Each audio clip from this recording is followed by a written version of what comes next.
Hey there, everybody. How are you? Welcome. I'm checking things out right now. I might have a little issue. I'm gonna work on right now. Just a second. Yes. Okay. I think that fixed it. It should. It didn't. One moment. Welcome, by the way, to SkyTour live stream for this 5th of April. And let me just check out what's happening here. That's the Orion Nebula right now that we have up for us right now. And 1 second, because I do believe, Darrell, you are with us, yes? Am I? Hello, Marc. Hello, everybody. Sorry, I had an issue here that seems to have taken over. It always happens, you know, little things like this happen. No big deal.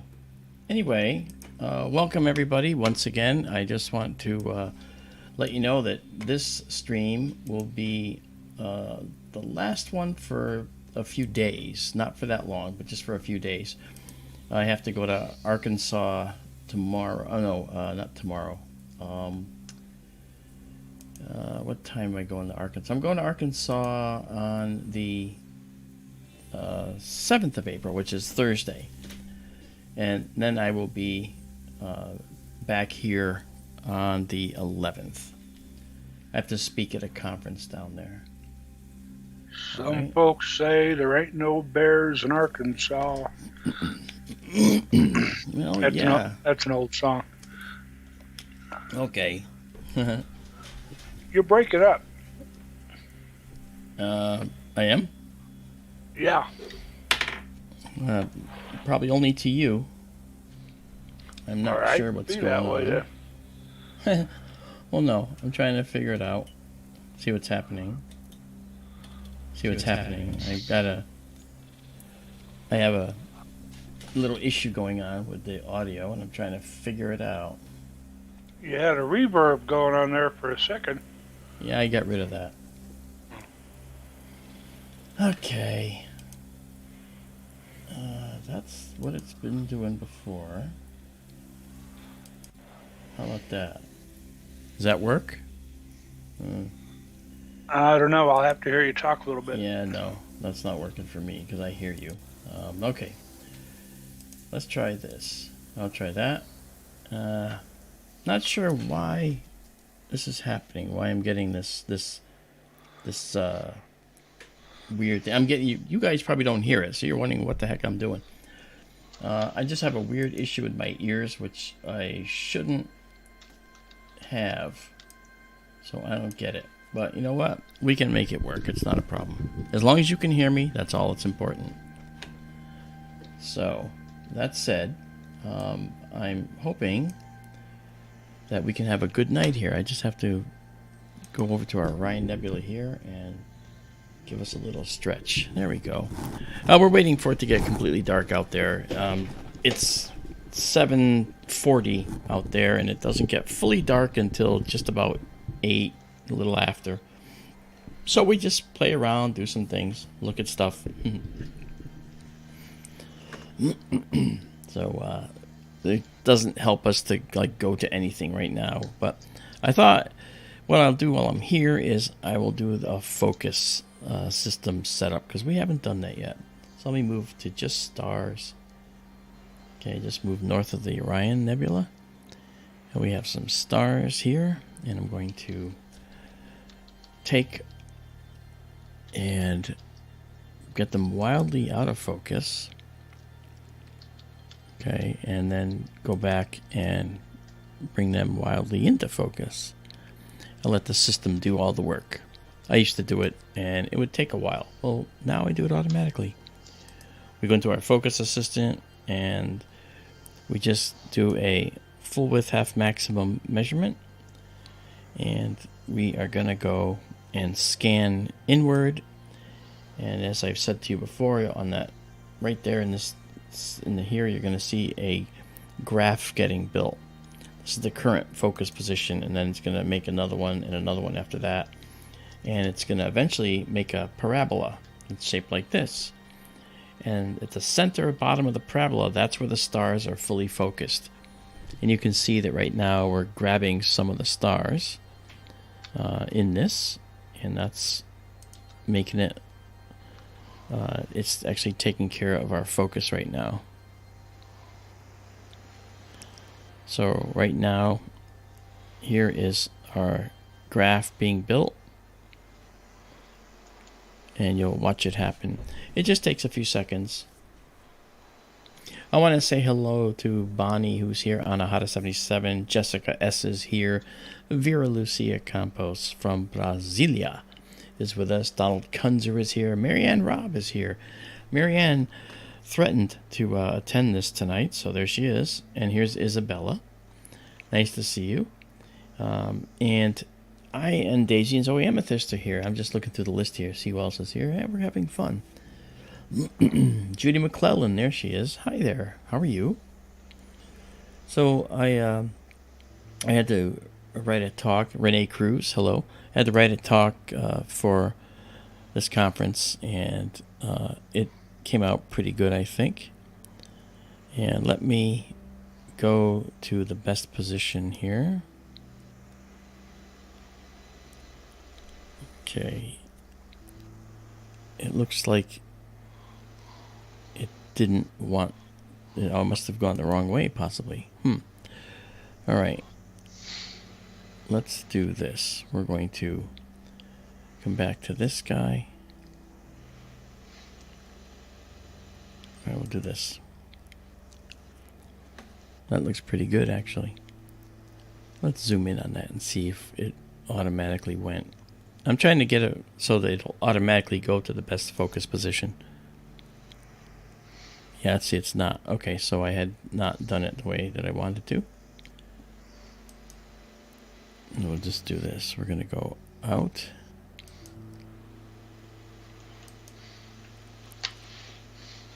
Okay, now we're out.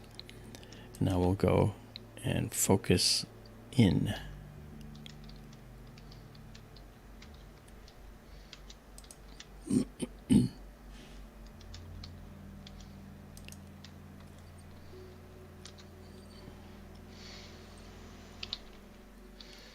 All right, now we scan in.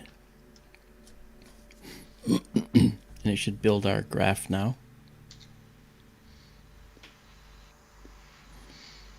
I noticed the other night it had trouble doing a focus when it was actually somewhat cloudy, because I opened the observatory out there when it was a little bit cloudy, and it had trouble focusing with clouds, which makes sense. I just wanted to see what it would do. And so right now, it's perfectly clear out there. We shouldn't have any problems.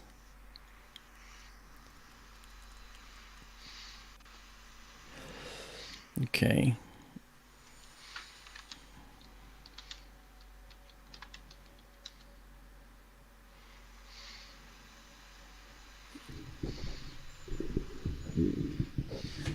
Okay, let's see what we get.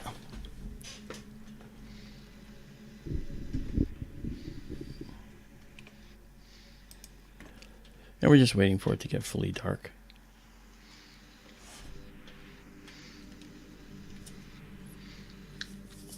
You can see we've already gotten to the bottom of the curve, and it's going up in the other direction here. So that's the optimal focus position. And so now we tell it to go to that best position, and this will come right across, go to the worst position, and come back to the best. So you see it goes in, out, and then it'll come back and go in. Okay. And so now we have little tiny stars, but I see...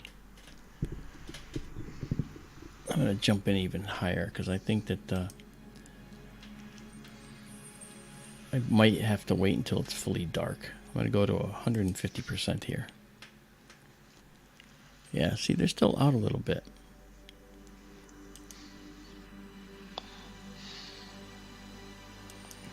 So I'm going to just mess with it until I get it to focus. You know what I don't know is actually, I don't see any wind, so I don't think it's a wind issue.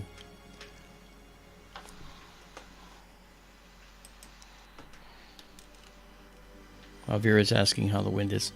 I didn't see your question before I actually mentioned the wind. That's funny. Okay. We had 100-mile-an-hour winds in Colorado today. That's pretty windy. Yep. Really windy. Windy all over the place. Yeah. It's called springtime in the Rockies. I guess so. It was snowing like Wow. crazy up in the mountains. Was it? That's pretty bad. I hate wind. Especially at my building out there. Alright, let's come back down. And let's just stay. Let's put the Orion Nebula right there with the Running Man. You can see it's got a little bit of a greenish blue color. And the other thing too is the moon's out there too. So if we come back in here. The moon's about 4 days old. I was out looking at it earlier. It's a skinny crescent still. Shouldn't be a problem. Yep.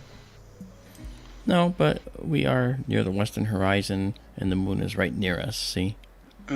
So we are getting some illumination that is responsible for some of the color in the view. But, you know, we do have our filters active, so we're cool. As we move further away, we won't see those. You know what we can do? Let's try this. Let's do a systems test. We're going to go up to the Rosette Nebula. So I'm going to tell it to go to the Rosette, and you'll see that we're going to do high precision slewing, and I'm not sure which star it'll pick up there, but it's going to tell us right here. Let's take a look. Which one are we going to slew to? Got your bets? Beetlejuice. I would think so. Let's do an Elzir. Yeah. I don't know why it did Elzir, but it did. It did It's that okay. before. It did, didn't it? I should have remembered. Nah, it's okay. Okay, look where the telescope's pointing, though. It's pointing almost straight up. So this could be pretty good. And we'll see the Rosette right there coming into view. There's the cluster in the middle. And you can see the faint nebulous detail there. If I actually kick it up a bit, you can see a little bit more of it right there. There it is. That's pretty. That very pretty. Let's zoom in to 100%.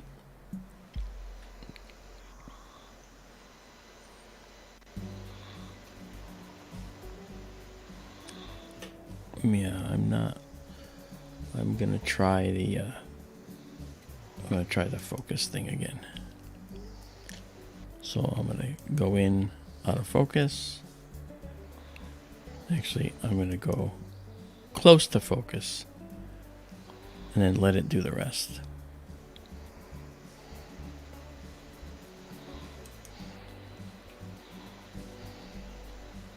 Okay.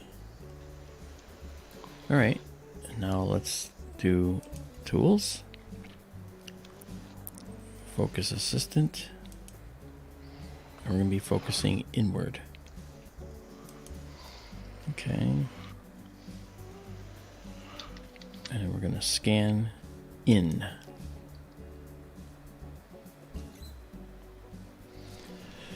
All right, so this is basically the cluster in the center of the Rosette Nebula that we're focusing on. And it's doing step 2 of 12, as it says up there. And it does 3 samples. It picks 3 stars from the 3 yellow boxes. And then it goes and does a focus. Looks like it's going the wrong way now. But that's, I think, what I did. I think I should have told it to go out. Interesting.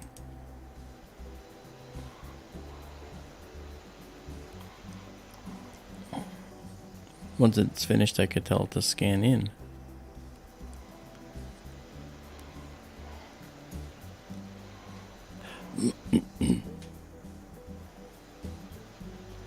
Oh, it's saying too few stars. Okay.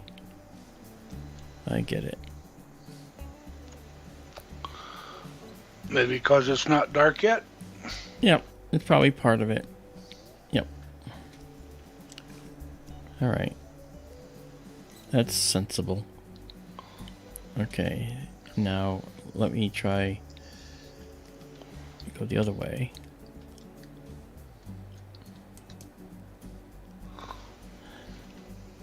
The other way.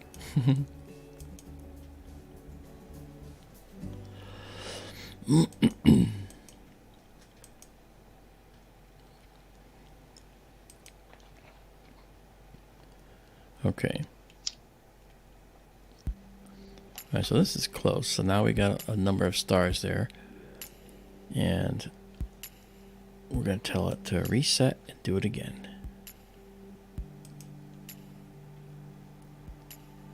Alright. And let me just make sure where we're going.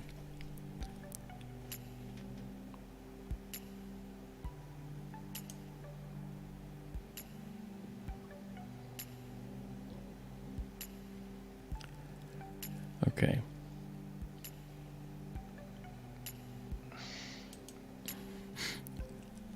All right, so we have 33 stars we can use, and we're going to scan out.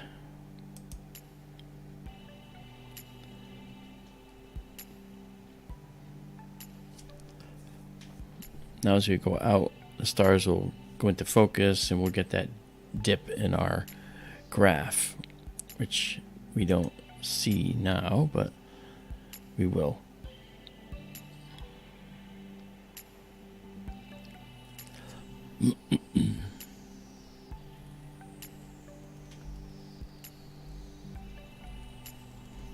And there's our beautiful graph.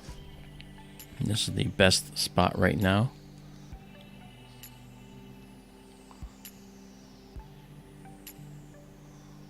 It was red, wasn't it? Now it's green. Yep. Not sure the difference in the colors. I got to figure out what that means. Red means stop, green means go. Yellow means go like hell. Yep.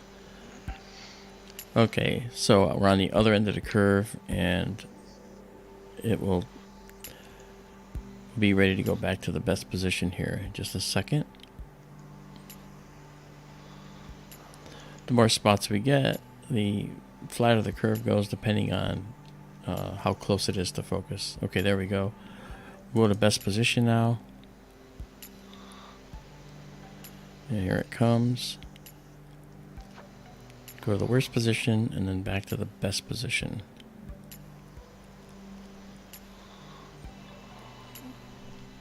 Okay. There we go. And that's good. And I can get rid of this now. Get rid of the full width, half maximum setup, and we can go back to auto, go back to a full screen, and from there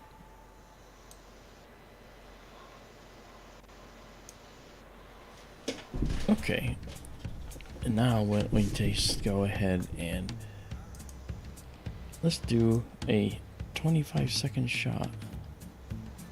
Right, like, no, let's do a 35-second shot. I did do some calibration of the system, so we should be good. I set the gain, get up to 300. So we're underway, and we'll stack, and we'll see what we get. Live stack underway. This is the Rosette Nebula.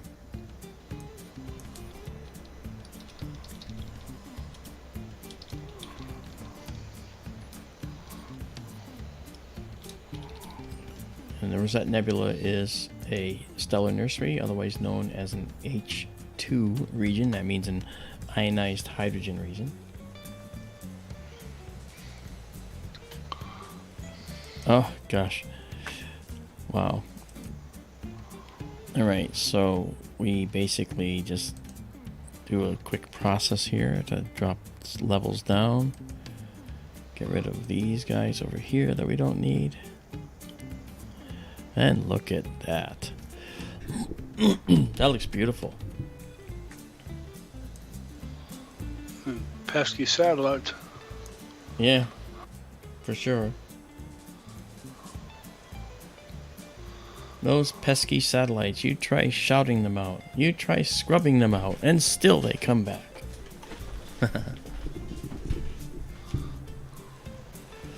Alright. Looks a little pale. Still not quite dark yet there. Yeah, and plus, we only have the 2 stacks so far. And if you notice, if you look at the peak of the data here, the black level is too far to the left, right? Okay, left correct, I meant. So if I move this over a little bit, it's going to richen it up. Okay. There you go. Ah, the beautiful Rosette. The satellite data is going to go away. And Ronald from ERRT is here. Hi, Ronald. Papa Tom.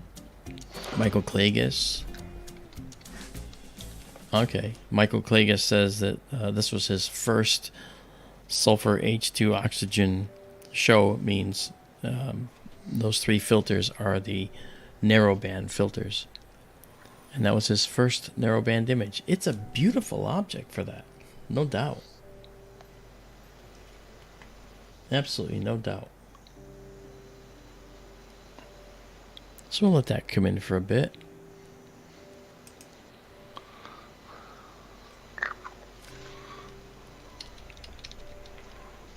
Alright. We have the name up here now, Rosette Nebula. We also have it here. There's a rosette. Yep. And it looks good.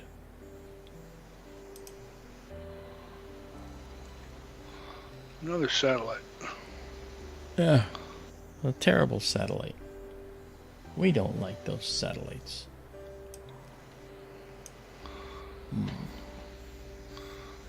Did you see that Elon Musk bought a bunch of Twitter stock?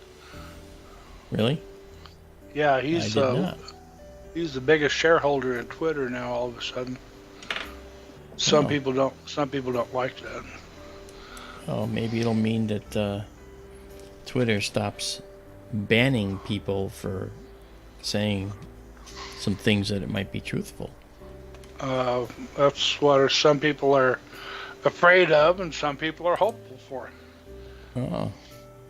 Well, I guess it depends what side of that fence you're on. Yep. I don't do Twitter, so I don't particularly care. I just announce on it. I don't have any political bent of any kind. Well, this looks good.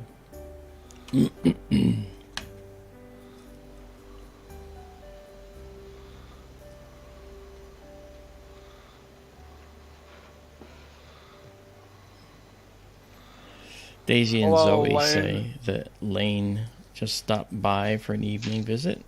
Hi, Lane. Hello, Lane. Nice to see you. Sorry, Darrell. No worries.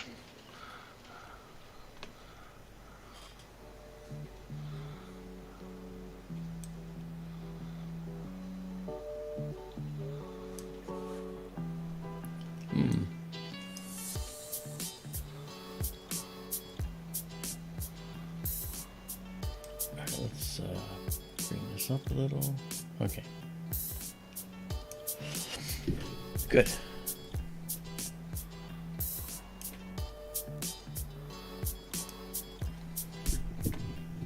It's looking nice and rich. Uh-huh. Yeah.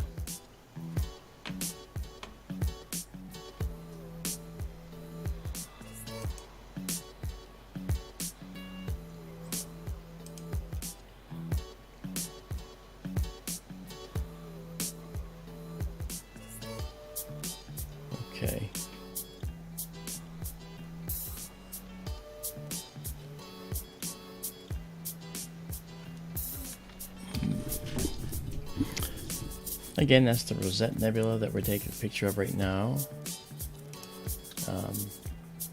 We have a young moon out, so we basically also see a little pollution from stray moonlight, but not that much because the moon is not very large right now. I just love this interior of this nebula. Look how beautiful that is. Really, really beautiful. Let's go to our enhancements. We haven't done any yet. Let's turn on the mask. Now watch the difference. Watch how these dark lanes get sharper all of a sudden. Ready? Ready? Let me bring it back because Okay, here we go. Watch. Okay, watch these. Wow, look how sharp that got. See that? I never see any difference when you do that. Really? Yep. Okay, watch this one right here. Probably just my old eyes. Maybe, but maybe not. Let's turn it off. Ready? Goes off. You see that? Look how now this is fuzzy right now, a little bit fuzzy. All right. So now, well, keep your eye on that area right there again. This area right here. And watch right now. Do you see that difference? No. Okay, then let's do this. I'm gonna go up to maximum unsharp masking. Okay. Now I'm gonna turn it off. Alright, watch. Okay, now that was different. I saw that. Okay, that's... Okay, we're at 3.85 pixel radius. Right? And what I was at was 1 pixel radius, so it's subtle. So as not to overwhelm. Okay, so... Let's do this. Let's get it down to 1 again. Alright, so this is going to be 1 pixel. Alright, so that's subtle. No doubt about it. Okay. Alright, let's see now. Look at this. So now let's try and use this other one to just punch up the values a little bit. Alright. Now we'll come into here and just do a color correction. Yeah, let's look at that. That's really pretty. Oh, I liked it. I think we need to. Huh? I liked it with the red. Pull over. Yeah, but it wasn't right. Yeah, well, sometimes you'll see images of the Rosette. I mean, they have such a hot red color that yeah, that's all you see. Yeah. And the Rosette is it's an H2 region with a star cluster in the middle that's opening up the middle of the H2 region, right? Yeah, it is. And let me just bring this black level to the peak here so we can get back some data. Okay, you can see the additional nebulous detail, right? But let me do this. Let me pull this over a little bit. Get it just on the other side of that curve. It's very, very subtle, but it's a rapid change. Okay, like that's it right there. Okay. So this, now you can actually see more detail in the nebula. Look at that. I just can never get over how beautiful this object looks. It's been beautiful beyond compare. It's a 35-second exposure. Ronald, in natural light, probably just gray. Well, in natural light, what will anyone see? Yeah. Well, Yeah, okay. I guess you might see some, like, wispy clouds, like whitish gray clouds. You know? I said before, I saw the Rosette once, and that was with a hydrogen beta filter, if I remember correctly, through a 13-inch telescope, and you could pretty much, you saw the nebula much like this, but it was all just gray. Okay. And probably didn't see the finer details like we do here. This is one of those things with an H2 region that the eye doesn't see it well at all, but it photographs wonderfully. The detector, or the film, as the case may be, really picks up on the hydrogen red. Okay, yeah. That makes sense. I know when I used to shoot the Orion area with a 35 millimeter SLR and 400 color film, I just do it with the camera piggyback on top of the telescope. That the Rosette would be right next to Orion, and it would just jump right out at you. Okay. Photographs well. That's beautiful. It is.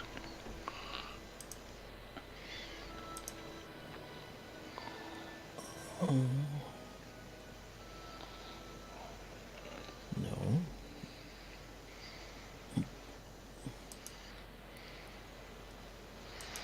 To see it, though, it's much more subtle than like the Orion Nebula. From a dark sky, the Orion Nebula is very obvious, and you have to be looking to see the Rosette, and again, you'll probably need a nebula filter to catch it. Okay. I bet that's true.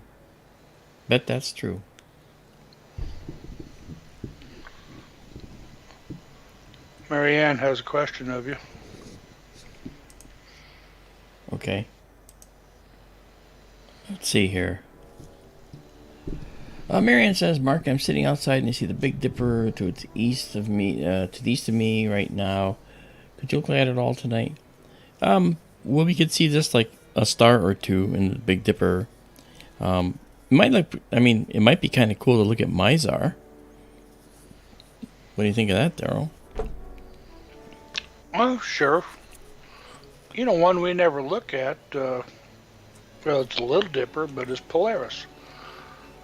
Mizar is actually 2 stars, Mizar and Alcor, and one of those themselves is actually a double star, so you see 3 stars, if I remember right. And looking at Polaris and the Little Dipper, Polaris is actually a nice double star all by itself. We never look at it. Yeah, I think the reason I don't do that is because I don't want to actually risk pointing a telescope directly at Polaris. Not because it will hurt the telescope, but because that will stretch the wiring and cabling to its limit, the way things are set up, and I really don't want to do that. So I stay away from direct north polar viewing, because that swings the camera, or the back end of the telescope, through the fork mount, and I'd rather not do that. Oh, that makes sense. But that's the only one. Otherwise, Darrell, your idea about Polaris is a good one. Yeah, well, Mizar and Alcor might be interesting. Yeah. If you ever look at the middle star and handle of the Big Dipper, folks, that's Mizar. It's Alkaid out on the end, and Mizar, and then Alioth, the inside star on the handle. And if you look closely at Mizar, if you have good vision, you should see Alcor, a little dimmer companion right next to Mizar. And that was we should be able to see that. Considered a test of vision back in the day. We should be able to see that. We should be able to see that. I bet you dollars and donuts were in Ursa Major before the night's over, though. You think so? Yeah. Gee, wonder why. because it's that time of year. Yeah, isn't it though? Yeah. You know, there's a whole lot of galaxies up there that we can explore. And I think it'll be kind of fun to look at some of those. Oh, yeah. We barely scratched the surface the other night. I know. I don't mean in Leo and Virgo. I mean Ursa Major in that area. Oh, yeah. Yeah. Tim F., hey, how you doing? Sorry, I just saw that Tim was here and he said hi, so I said hi. If there's anybody... Oh, wait, who's this? This is Desi TP. Hey, how you doing? Measure 35 tonight? Let's go check that out. We're getting a request for Measure 35. Beautiful cluster. It's going to be up here. Gemini? Yeah. There it is, right there. It's actually just above where we are. So yes, we can look at it. We can make that the next target, as a matter of fact. All right, we've stacked 28 of these, and I'm going to pause these now. Before I do that, I'm just going to bring us down. I'm going to give me back my telescope view so I can see the telescope up there. And now I'm going to pause our stack, and we're going to pause it, and we're going to go and save this stack. All right, and when I say save, you're going to see a green bar across the top. I know I say this all the time, but that's the raw file, the FITS file, astronomical format. But then, if you want to see it just like you see it here, then when I save it as well as exactly as seen, all right, and then you'll see that it's a ping file up here. There it is, right there, with the whole display mechanism. Okay, so now that we've done that, I will now take us and get rid of the stack here because we're done. But don't worry, because it's being saved up to the cloud, and every image we take gets shipped out of the observatory 2,500 miles away from me here, goes up to the cloud where it ends up at your disposal. You just dropped out completely on me, Mark. I did? Alright, well, let's find out why that happened. But I hadn't before, right?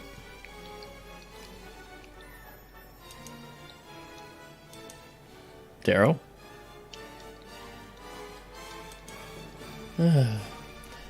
Okay, this is the wonderful life of trying to figure this stuff out. Let's try this. How about now? That's better. What'd you do? Okay. I changed to a different audio channel. Okay. And I think that's going to do it.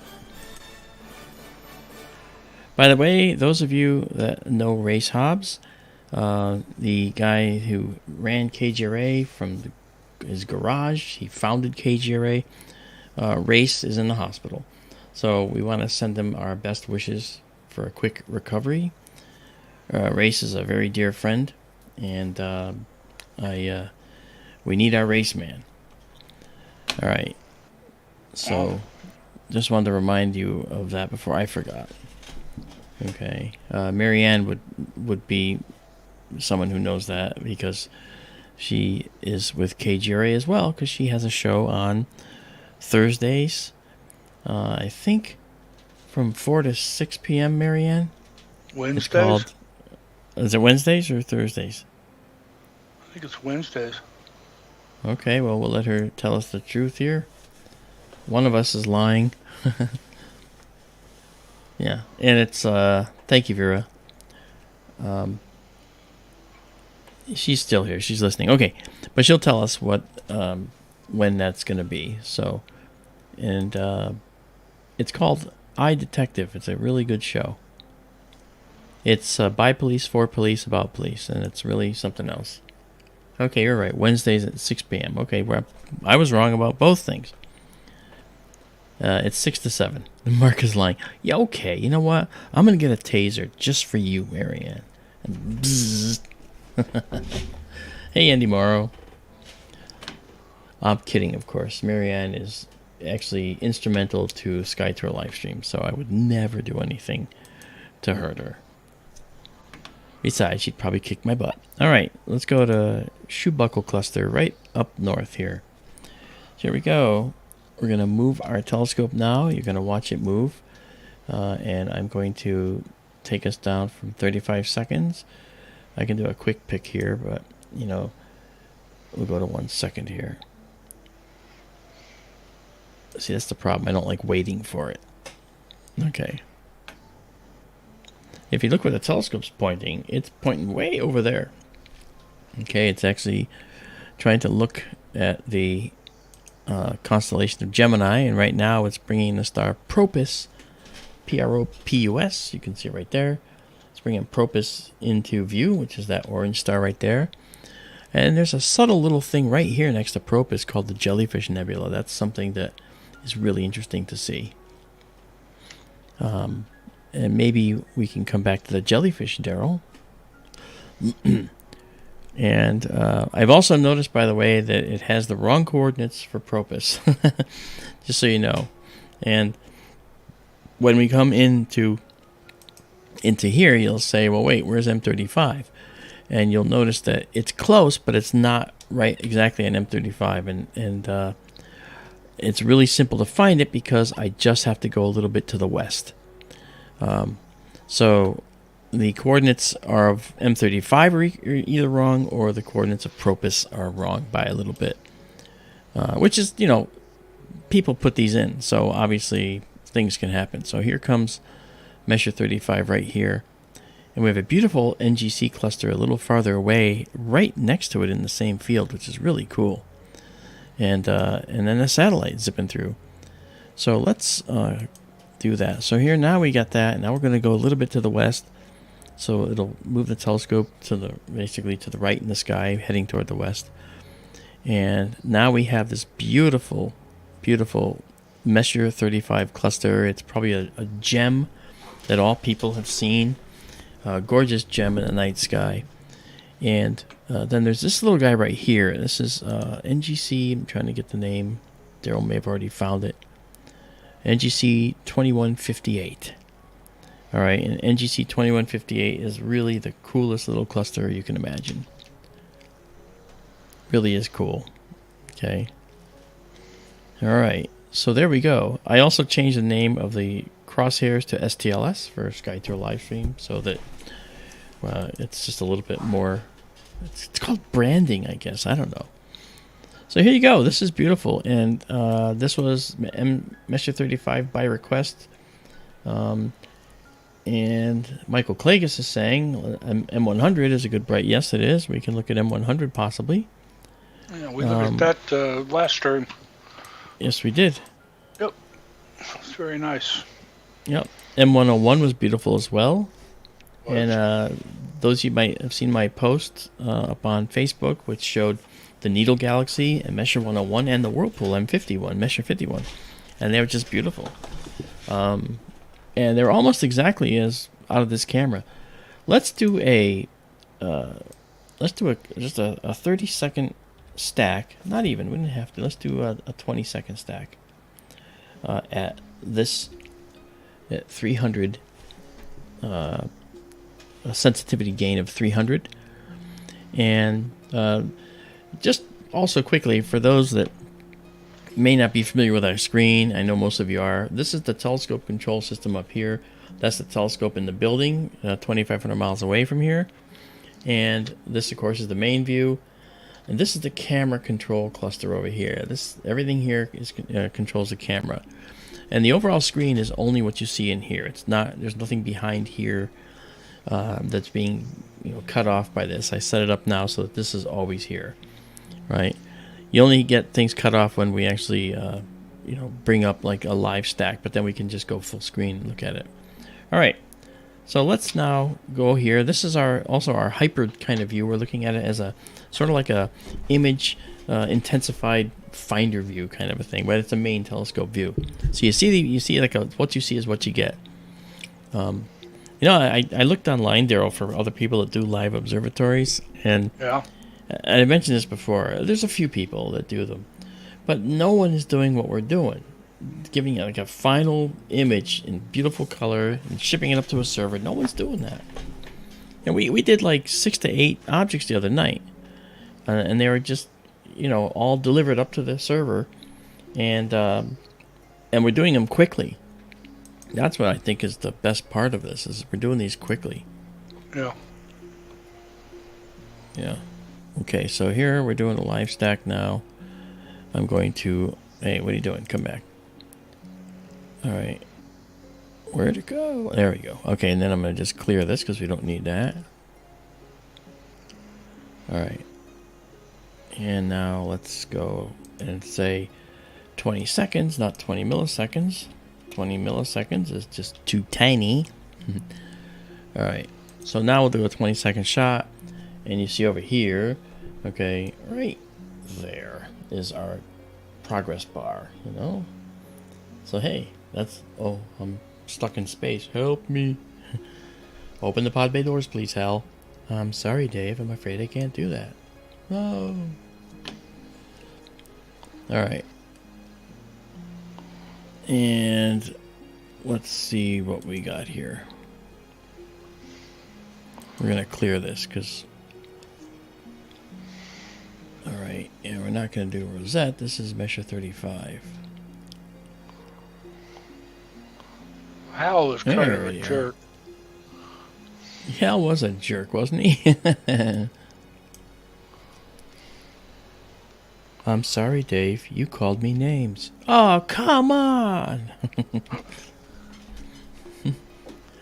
You have so much fun with that. Yeah, well...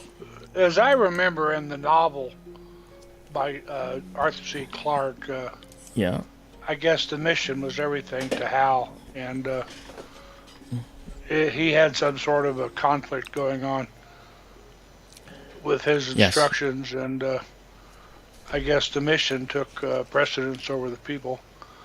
You know, the thing that's interesting about that movie, well, a lot of things are interesting.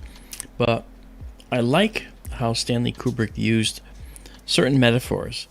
And, for instance, when you saw the red eye of Hal, every time you saw the red eye, you hear this little woo, woo, woo, woo, woo, like that little sound of Hal's mechanics going on in the background.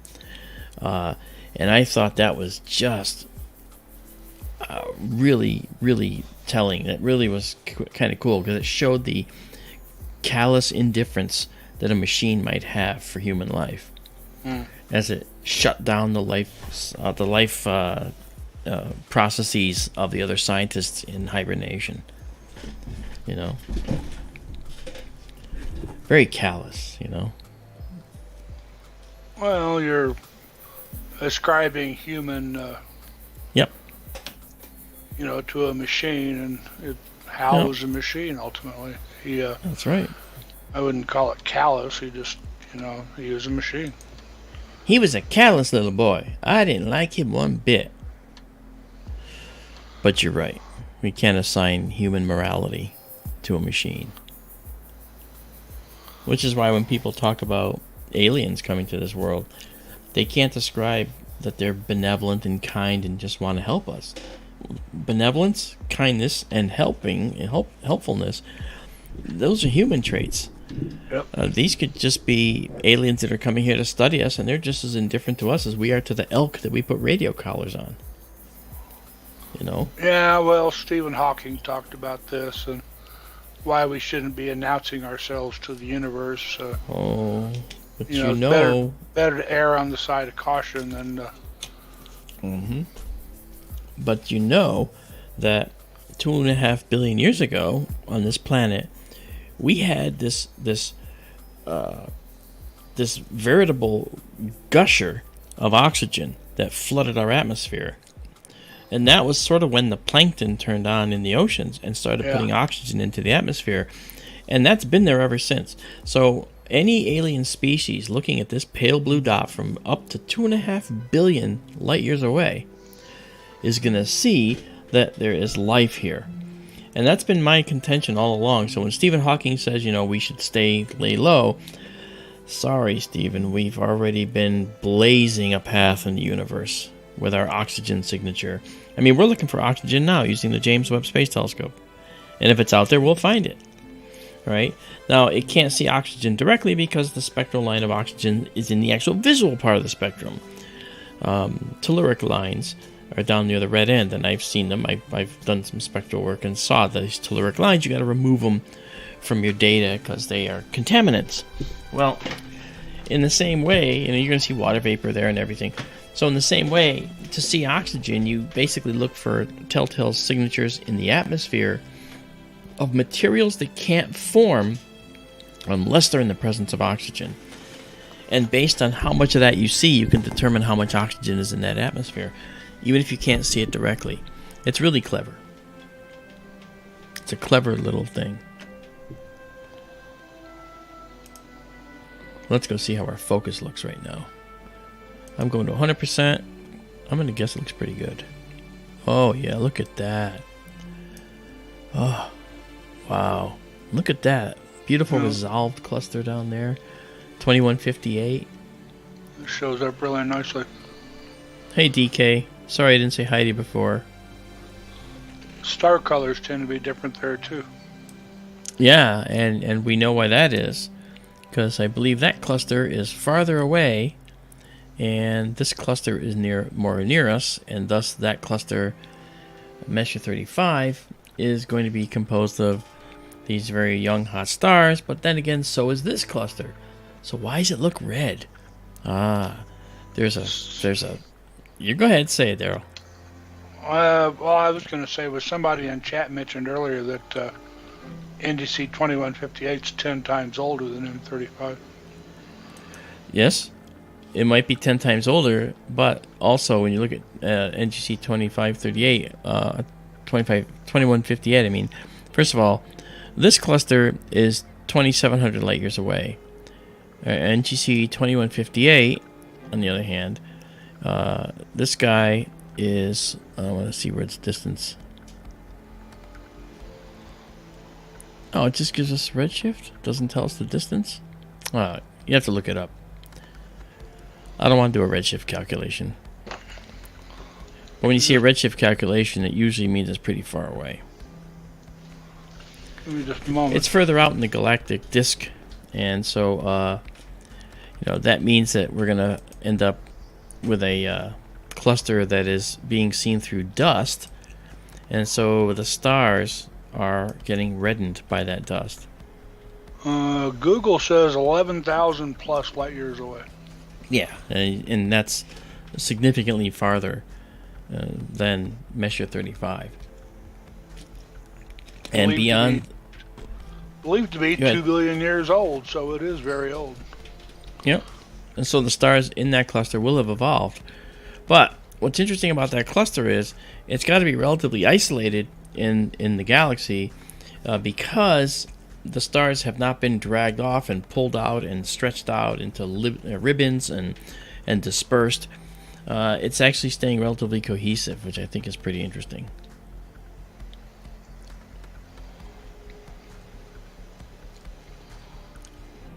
I just think it's a beautiful cluster. This is a really nice image. It is. I want to thank now who actually asked us for this one.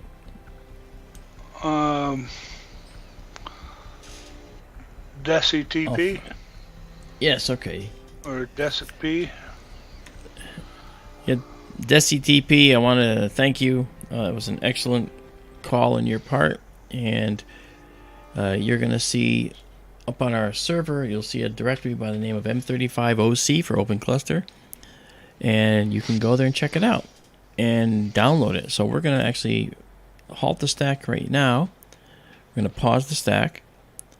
All right, we're going to save this as you see it here. It's going to be the FITS file for people who want to do their own processing. Then we're going to save exactly as seen, just like you see it here, and you can download this file. And it just got saved as a PNG file. You can double click on that, it'll come right up. So there you go, Messier 35. And just as a last little parting shot, let's just look at it in full. Look at that. Such a rich area in the constellation of Gemini. But thank you, Desi. That's wonderful. We look forward to other requests if anyone has any. JSCO77 has just joined us. How you doing, man? Good to see you. And let's come down here and just do our 1 second shot.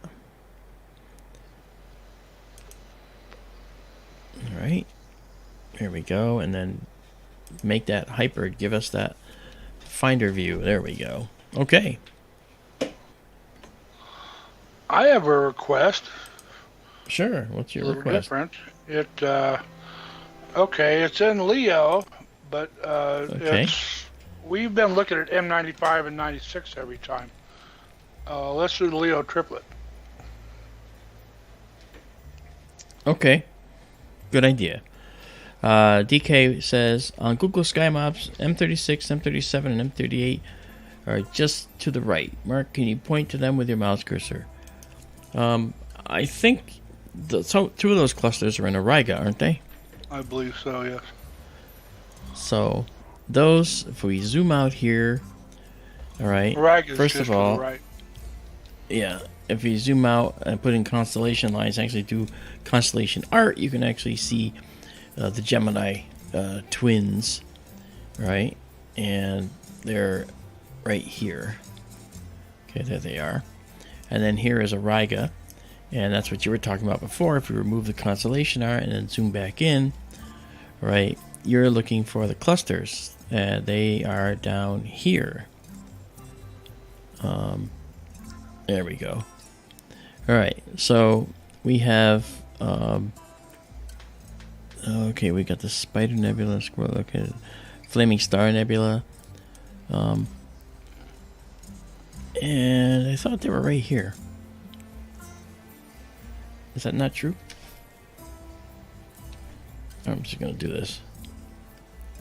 I thought they were there. Look, M100, we looked at that before. Oh no, M36. Alright. Okay, it's good. It had a name, it didn't have the number, sorry. Yeah, the pinwheel cluster is right there. And that's true. And let me guess. Starfish cluster? M38, yeah. Okay. There you go. That's pretty cool. So that's where it is. It's actually we're literally out in the northwest sky right now. Yeah. All right. And so it's okay to be there, but it's actually kind of far out there. That's all right. If you look at these lines here, these are the lines of the Earth. When we're in the south, those lines. Okay, I'll just zoom out and show you.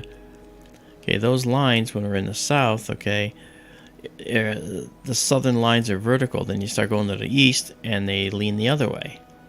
Okay, because we're actually looking at like a piece of the globe. See, imagine the globe extended out into space. The lines on the globe, latitude and longitude. So there you go. That's southeast. Then we get to the south, right? And the line, the southern. What's that? Nothing. Go ahead. Oh, the southern line, the southern meridian line, is going to be directly straight up and down, basically, to your eyes. And then you go to the right, where Orion and Canis Major is now, and that's the Sirius and Canis Major here. And they are leaning to the right because they're heading toward the west. They're disappearing. Darrell said before that, when Rigel at midnight is touching the horizon already, and I think that it's happening earlier now. Yeah, it's 10:30 at night now, or earlier even. Mm-hmm. Stars of winter are going away, folks. They are. But the stars Okay. of spring are up in the east. Yep. That's right. Now, Darrell, you wanted to see something. I'm going to check out one more thing before we go to your request. Okay. And that is going to be Measure 46 over here. And I believe this is in Puppis, correct? And this is the... Yep. This is a open cluster with a little surprise that I think is pretty cool. And here we go. So here we go. We're off and running. And you see the telescope moving now, going pretty fast now because we're we're heading to a totally different spot in the sky. Darn, my tea is gone. Will you excuse me a moment, please? Sure, go right ahead. Be right back.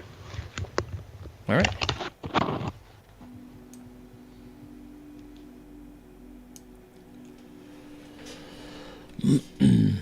Okay, we're centering up this star, which is... okay. Looks like Osmidi. And then we're going to send ourselves up to Measure 46. Okay, star is centering up. And away we go. And we go to the cluster, which is right there. Ah, beautiful.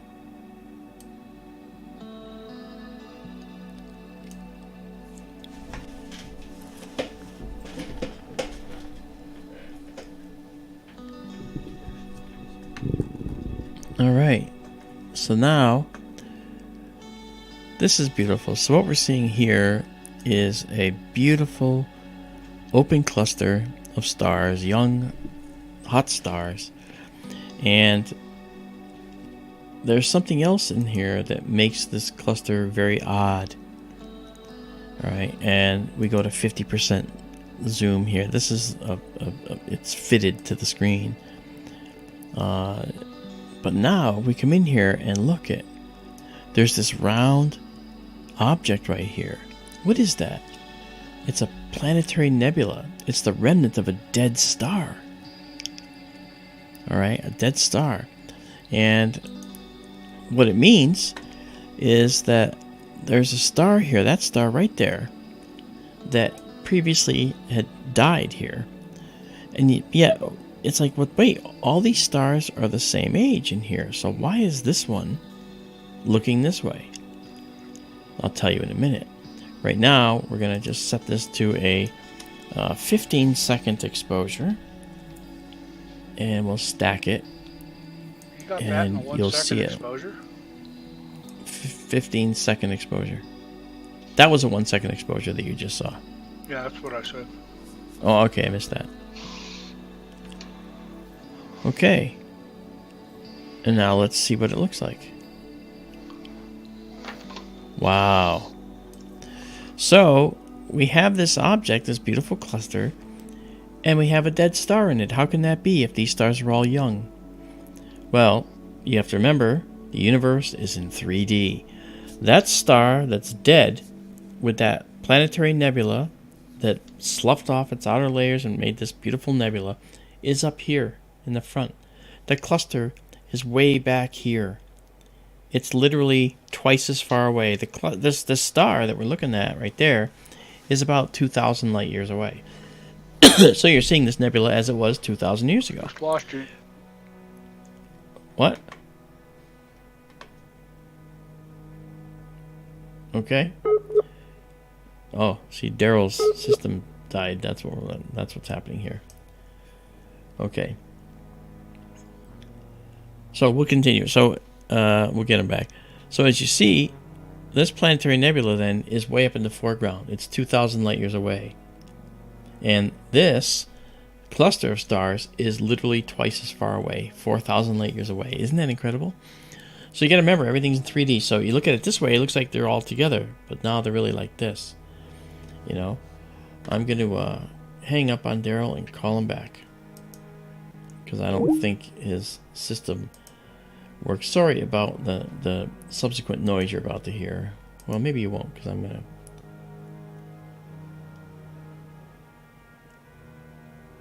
Alright. Oh, see that? Okay. Well, folks, Darrell lost his internet because I'm trying to connect to him. So, alright. So we'll get him back. We'll get him back in a little bit. Hopefully. But this beautiful nebula then is, well, we stacked 8 frames. And this is Measure 46. No, yes, Measure 46. And we call it M46. And again, it's an open cluster. And notice I have M46 OCPN, Open Cluster Planetary Nebula. So there you go. Pretty cool. All right. Now, if we look at doing a little bit of processing here, we can do this. There we go. Take a look at this object. This planetary nebula actually has some beautiful coloring in it, and I'm going to try to process that a little bit to show it to you by doing this. I'm going to drag this down. This is the mid-level. We're going to try and get rid of those real bright highlights, and now you can actually see some really cool detail in there. And by the way, we're now at 100% of our native chip size for our camera. Right, so really, I mean, we can go a lot this way, a lot this way, right? And usually when you see it, smaller on the screen, what you're seeing is, like when I bring it to, say, auto, like I go to here, right, and go to auto, this actually makes it it takes and it does a screen fitting. It takes the entire size of the chip, which, by the way, is 4 full moons across and 3 full moons tall. That's how big this size is. And it does support us zooming in. We go to 100%, it supports you seeing a lot of the data in there. Because look at that. We can see the details in there just fine. It's really pretty. Really, really pretty. So that's pretty neat.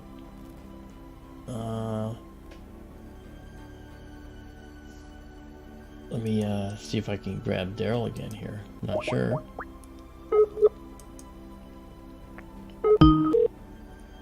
Maybe.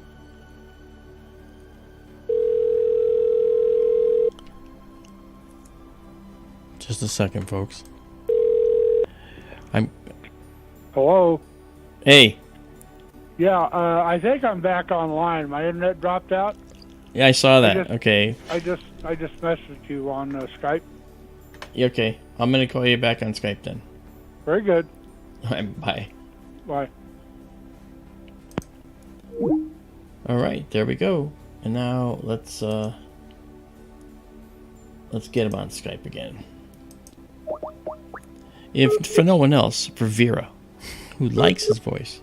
Oh, see, now it's, there you are. You're still beeping like you're not connected. Is it? Oh, yeah.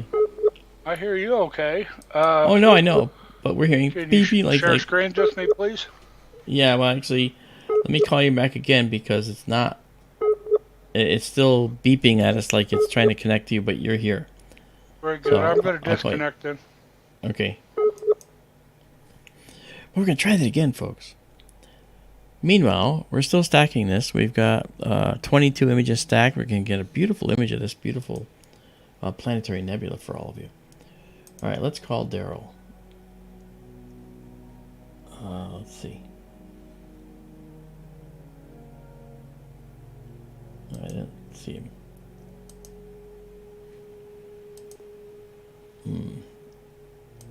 Darrell Mason, and yeah, he's losing his internet on and off because he's not back yet. It can't even connect to him right now, and we're doing just fine. Well, again, we'll keep trying. We'll keep trying. I mentioned I tried to call him.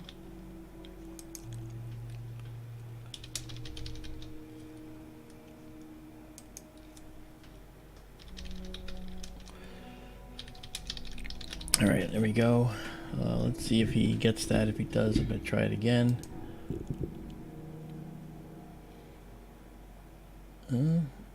No, he's not connected again. All right. Yeah, I don't get it, Darrell.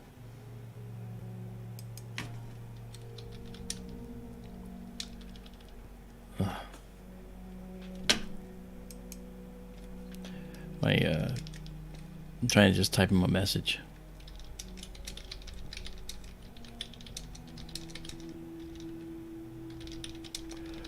telling him I'm going to restart Skype, but we'll see. Oh, he's going to reboot. Okay. All right, anyway.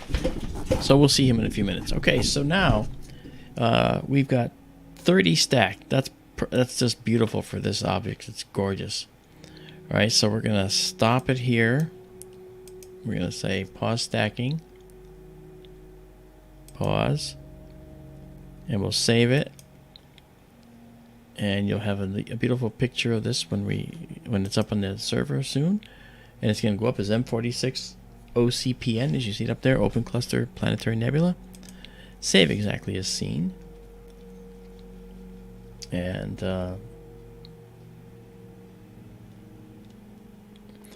DK, it's pronounced Uranus, not the other. The other's funny, every 15-year-old loves it, but it's Uranus. Or, you know, if you really want to dive into the pronunciations over time, you could say Uranus. All right, but it's Uranus.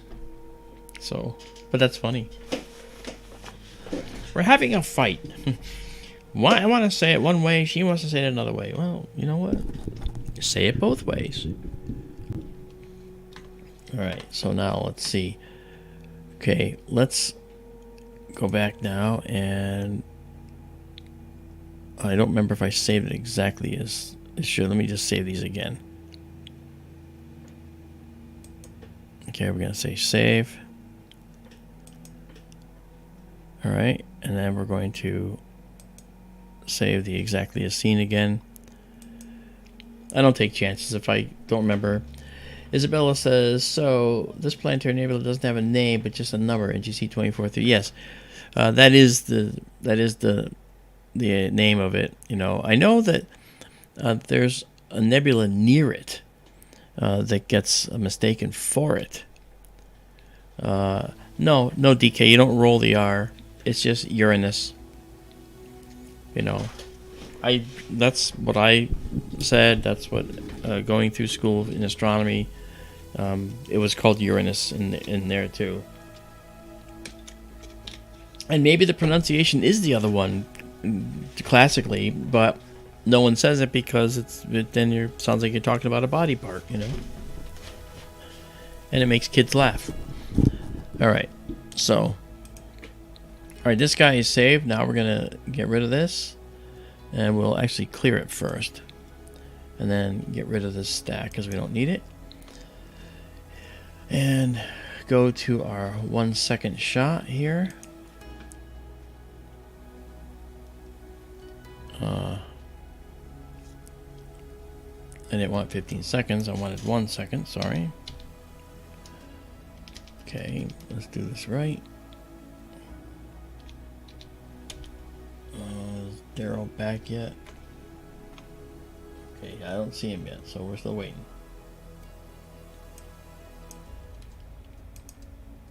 Oh, why is it doing that?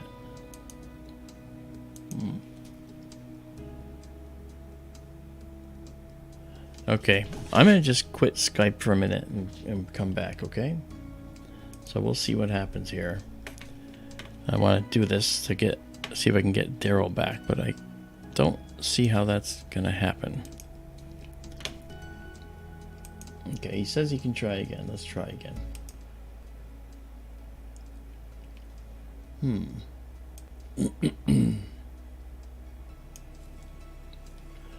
I'm trying him again.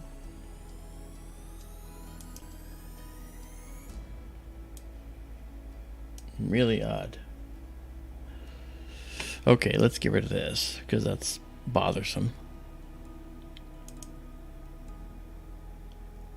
Okay. And we're at 1 second. Okay, and next things we're going to do is we're just going to get our telescope, come back. Bink, there we go. And now let's go over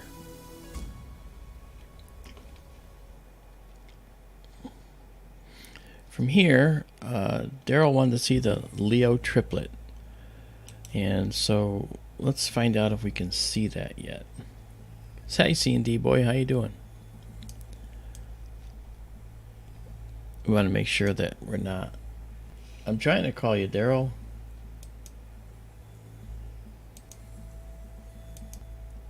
Yeah, something's wrong here.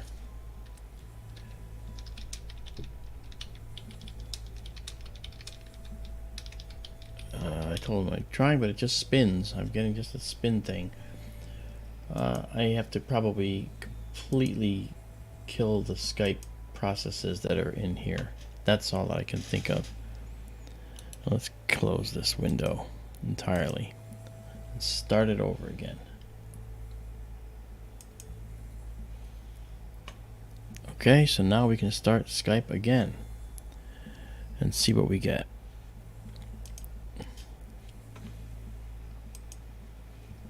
Alright.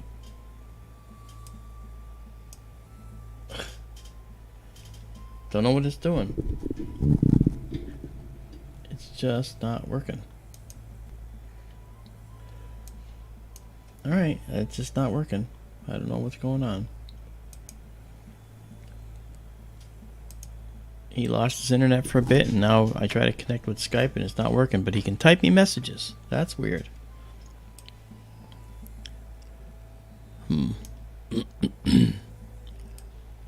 Okay, so now this right here, this is the constellation of Leo the Lion. Okay, there's the lion. Alright, and we see that Regulus is his heart. The backwards question mark here is his head. This triangle at the tail. You can actually see this in the sky. It actually looks like this in the sky. You can see this triangular back section, Regulus, and then this reverse question mark in the sky. That's pretty much what you see.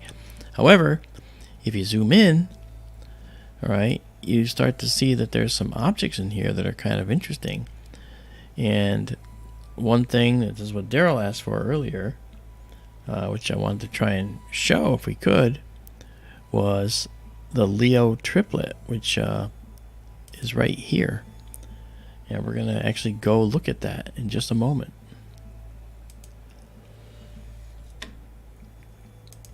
Okay, let's see here. Uh-oh. What happened there? Interesting. Something weird just happened. Because I was actually trying to call Darrell again, and I got this very strange message. I don't know why. Okay, anyway, I'm still trying to call him. Darrell, if you can hear me, I've been trying to call you for minutes now.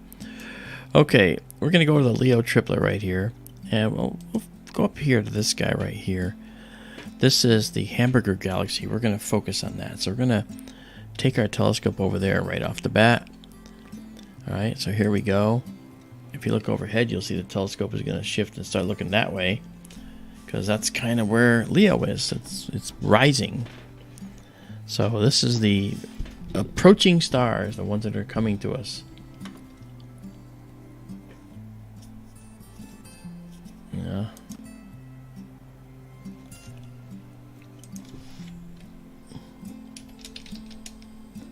Okay, it's centering up a star called Chort. There it is. And we are at 100%, so we're actually quite zoomed in. So let's go back to the auto system where we fill the screen with our sky. And then we'll have the Leo triplets show up. And there they are right there. There's the Hamburger Galaxy dead center. And then we have the other two stars in the triplet. Yeah, here they are, Darrell. M65, 66, and the Hamburger. Yep. Oh, here we go. Yeah, he said so. Okay. Alright, well, let's just make the best of it, I guess. We'll figure this out. So here's what I'm going to do. We're going to actually now drop down a little bit. Okay, come down a little bit here. Beautiful. That's a beautiful set of galaxies right there. And now we just head a little to the west. Jog it a bit to the west. And what I do now is I wait about 11 to 12 seconds. And what happens is, what you can't see on the scope back here, there's another telescope mounted on it that's actually a guiding system. And that's getting a guide star for us right now. So it's hunting, finding, locking on.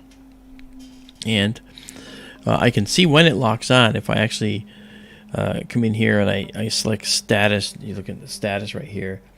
All right. And now you see it doing this right now. That's the telescope moving in these microscopic amounts to show that we actually have our guide star. Right? So now we can actually photograph all we want. So what I'll do is I will set us up with a 35-second shot, right? And then take off our hypered mode here, and go in and do a live stack. Okay. Oh boy, here we go. Izabela says, Darrell doesn't answer, but for some reason my Google Home answered. Wants to play the Triplets radio station. That's funny. Wow. Alright, Darrell, I'm sorry. I don't know what's going on. But it started when your internet dropped out, and now it just can't connect with you. Okay, let's see what happens here. Ah, there is our beautiful triplet. Let's frame those up nicer. Let's go to 50%. Boom. There we go. Look at that. Ah, these are beautiful. I think we're good. I think I might want to make an adjustment to the guiding actually. Maybe. Let's find out. Let me just zoom in on these stars right here.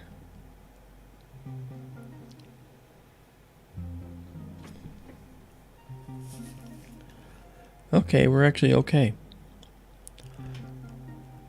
Beautiful.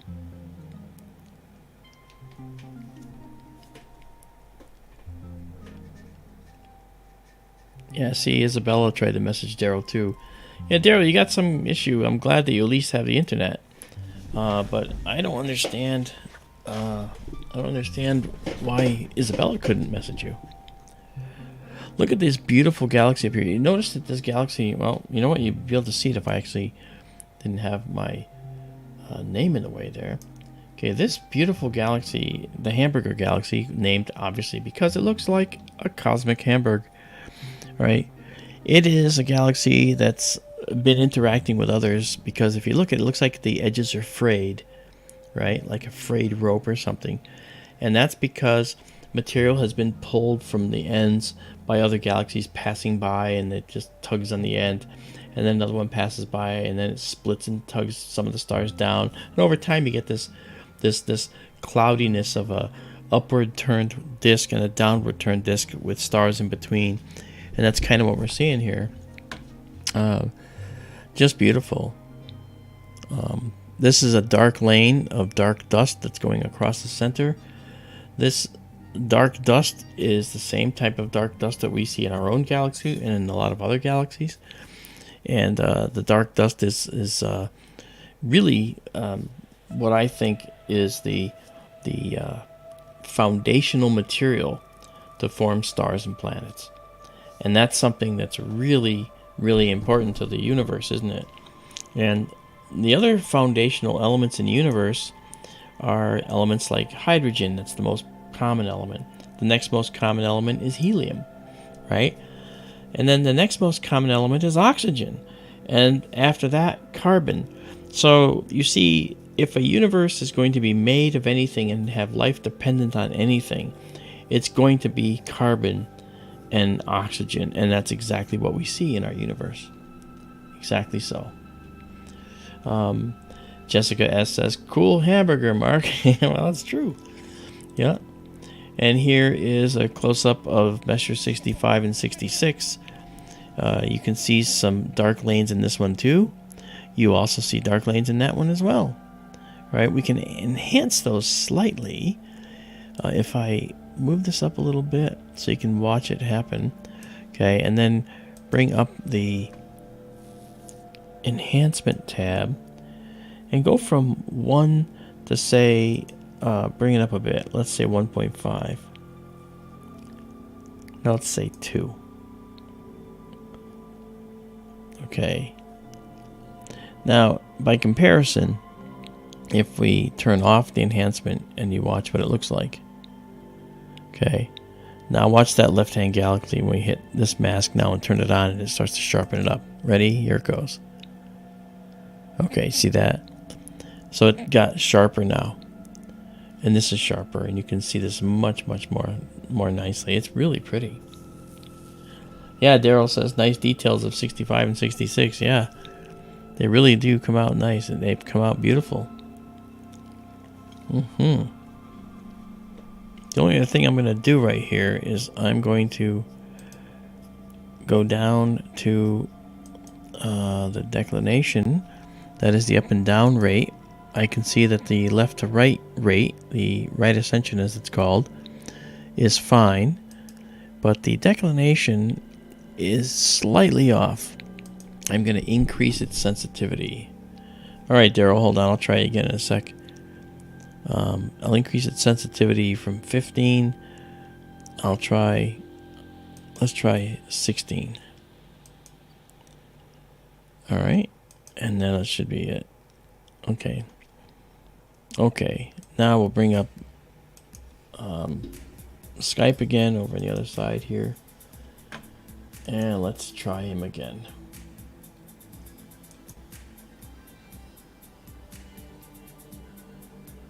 Why did it do that?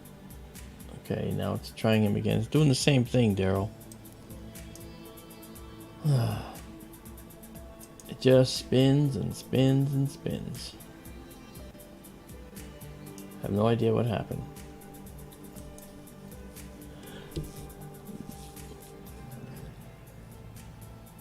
Yeah, I don't know what's just spinning. Just to show you what's going on, I'm just gonna show you. All right, so this is the left screen now, and that's me trying to call Darrell. That's it. It's just spinning and spinning and spinning and spinning, and that's it. I can't get him, so I don't know what's going on. All right.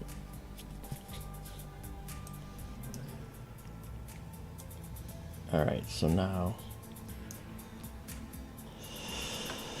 Really pretty, really pretty.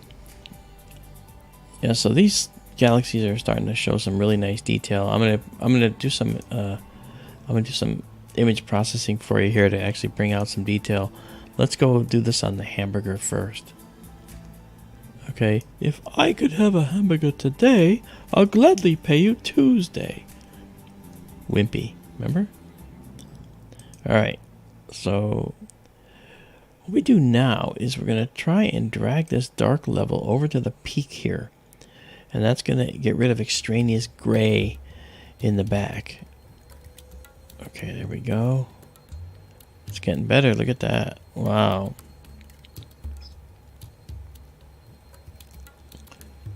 Okay.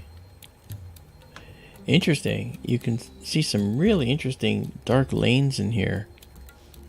Let's zoom in on that, shall we? Yes, we shall. So let's go here and zoom in. We're at 125%. You can actually see some really interesting splayed out dark lanes here. I know Darrell's seeing that too. It's pretty cool. That's alright, Darrell. It's still trying you right now, actually. That's something else. Holy cow. That's really pretty. And let's go down to 65 and 66. It may be that these three galaxies have interacted with each other. And maybe that's what we're looking at. Let's zoom in to this one.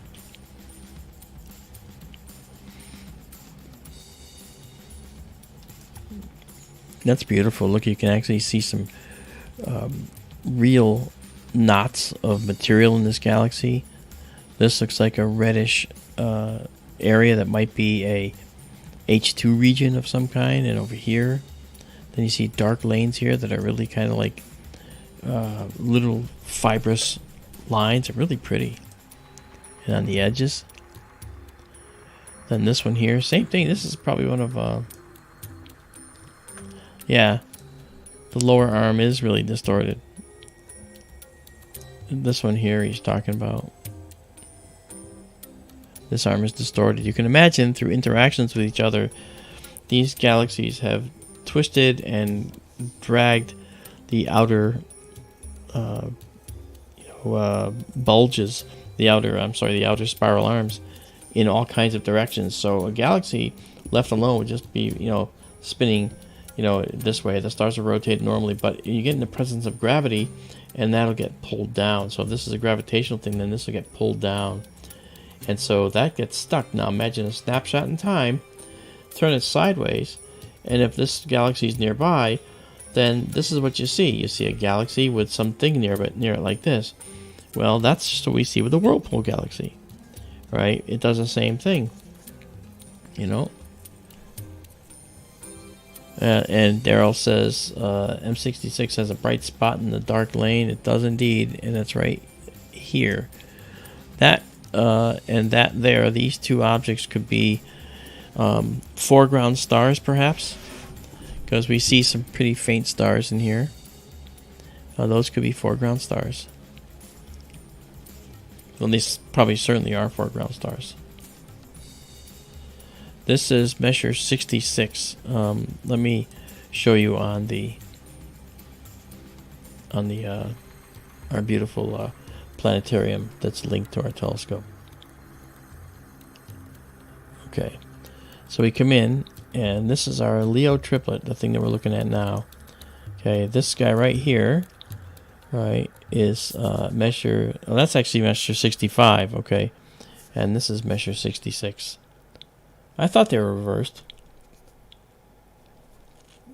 Okay, yeah, really pretty. Yep, and the Hamburger Galaxy is sitting there, slowly being eaten by these two galaxies, in a sense. All right, very good. Well, that's 19 stacked. We'll go to 20 because we've gotten rid of all the noise. Here we go. Okay, so now we've got 20 stacked, and we will pause it, and I'll come up here and I'll call this the Leo triplet.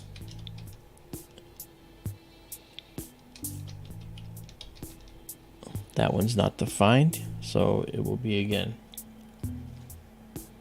Okay, so Izabela called him again. All right.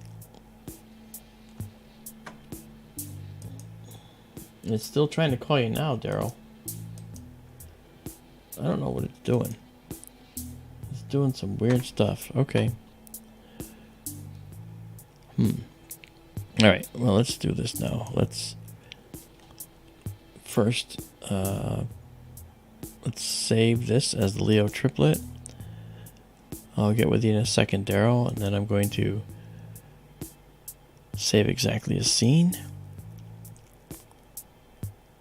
And then we can clear. All right. And then we'll get rid of this. All right, let's see, Darrell.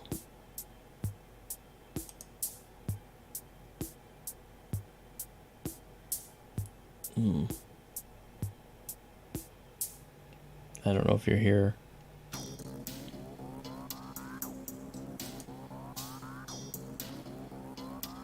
I guess not. I'm trying to call Darrell. I think there's something's wrong. Something about calling you caused a problem. I don't know what it was. Or not calling you, something about your internet dropping out caused a problem at my end, and if Izabela called you, I don't know why But it's not doing anything. It's not even showing me the numbers to call you, which is really strange.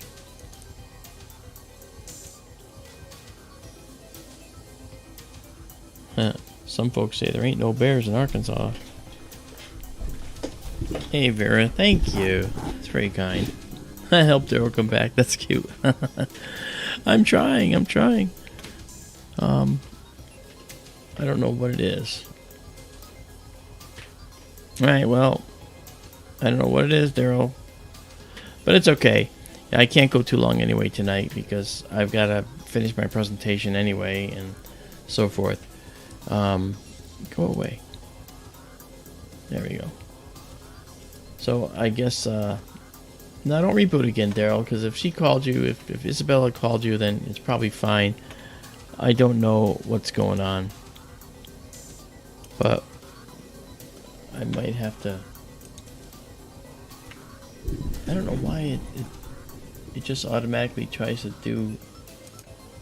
It just automatically tries to call. It doesn't show me anything with your numbers, Darrell. Normally I see the numbers. In fact, they called you on your cell phone first, and I can't even see your cell phone anymore. Okay, he's gonna reboot again. I think that's kind of a lost cause though, because I think we're gonna just do one more object. All right, we're gonna do one more, and then I have to call. It's actually after midnight here. Oh no, C&D boy. Yeah, it's funny. The all day yesterday, I filmed for the next season of A&E's show. The Proof Is Out There, and that was pretty cool. So we had a lot of fun with that one. But it was literally all day. It was like 6 to 8 hours, and that was just half of them. I've got to do the other half in July. But that was cool. Alright. So we're going to look at Measure 81. Alright. And the telescope's going to swing way that way. It's going to go right out the back of the observatory right now, because that's where it is. Alright. So here we go. Goodbye, Leo Triplet. We'll see you again soon. Boom. Okay, it's probably going to go to the star Bode, which is nearby in the Dipper.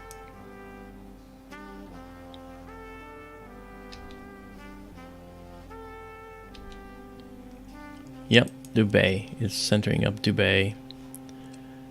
Okay. Bode, okay. And we're at 50%, so let's go to our full view, our automatic filled view. And then you'll see the two galaxies. You'll see Measure 81 right here, and Measure 82, the cigar or exploding galaxy. And this is going to be really pretty. Darrell, I think for this to actually work now, what I'd have to do is reboot this machine, which I can't do. So we'll have to wait. Okay, so now, what a beautiful pair of galaxies. This galaxy is very peculiar looking. It has these red wisps that come up and down. There's a satellite going through like this. It's called a Starburst Galaxy because there's a burst of star formation that was caused by something. Maybe it was this galaxy here that started it, because these two are actually close to each other in space. So let's focus on this one, and we're gonna actually do a 40 second. No, we'll do 35 seconds again.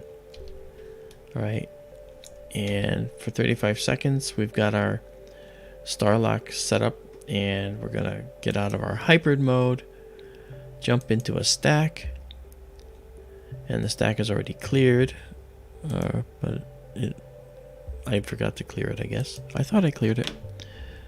Alright, we're gonna clear this. Alright, and then we'll see the view of Measure 81 and Measure 82. We may have to do some processing. Here we go. What do we got? Oh yeah, look at that. That's really pretty. Really, really beautiful.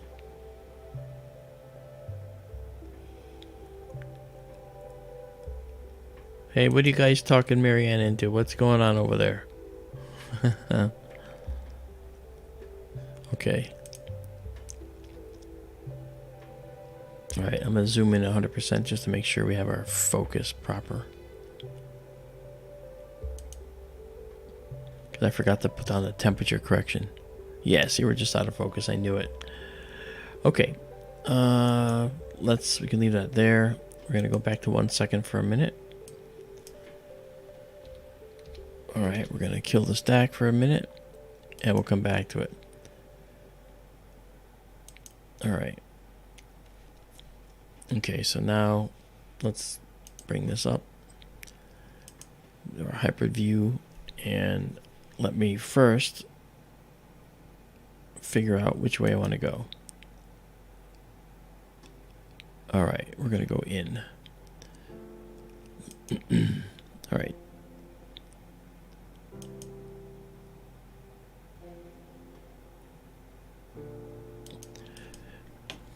We should have a number of stars.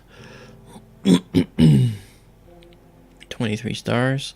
Again, this is 100% view. It's looking at the whole frame.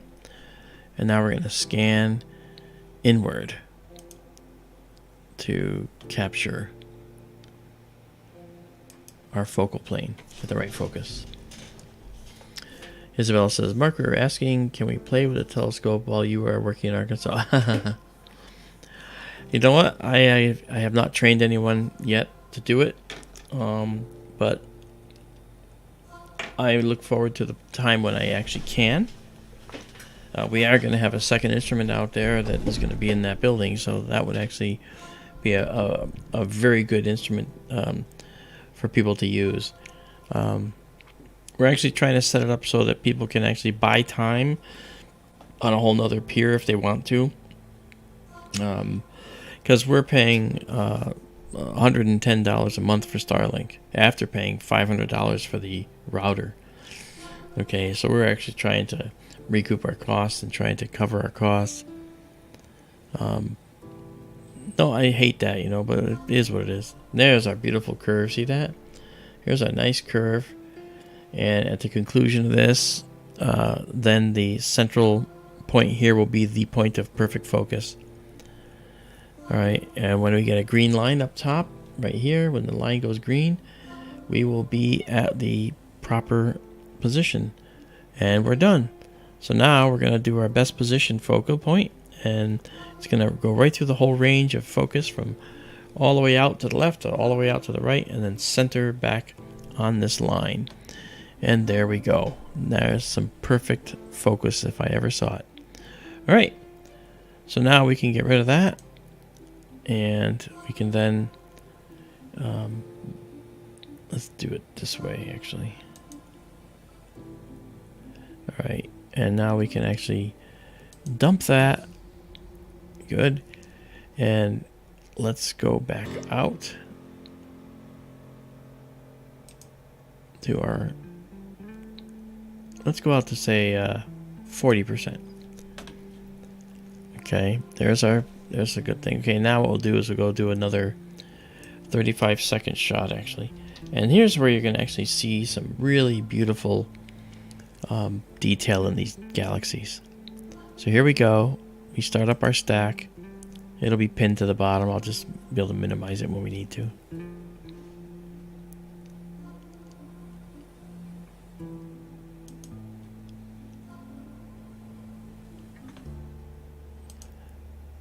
Okay, that's the previous. Oh, here we go again. That's the previous one. And we're going to clear that really quick. You notice how red that was up there. That's exactly what it looks like. Okay. Okay, so what do we got here? Let's go look at this. Oh, yeah. Give it a few minutes and it's going to be even more pretty. Promise. Promise. Okay, so let's maximize this.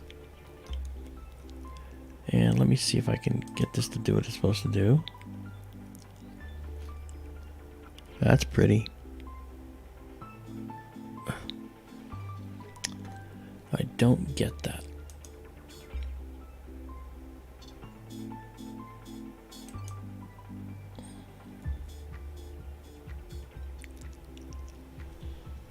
That's beautiful. Hey there, Taryn Marie. How are you? Look at this galaxy. Oh, man. Thank you, Vera. That's so kind.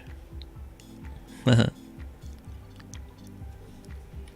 very kind. Thank you so much. Alright, check out these spiral arms as we zoom in. Look at that.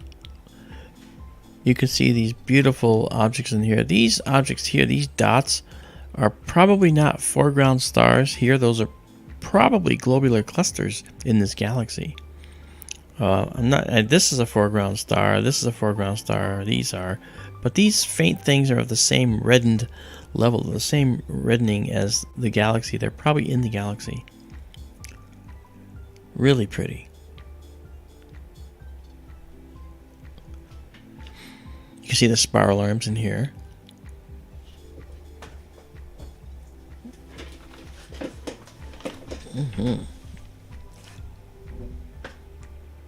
What the heck? I didn't like that. Alright. That is neat.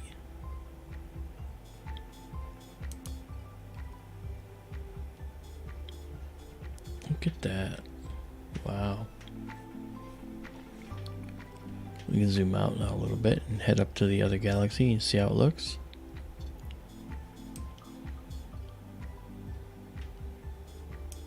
Okay, now check this out. This is the galaxy known as the Starburst Galaxy or the Cigar Galaxy, Measure 82. It used to be called the Exploding Galaxy because of these wisps that are coming off the top and the bottom. But they aren't actually, it's not actually exploding. You know, not actually exploding at all. Alright, so let's see. So let's do a process on it. And it might get a little brighter. Yeah. And let's drag this down a bit. Okay. This shows you, you're able to see this beautiful red area in here.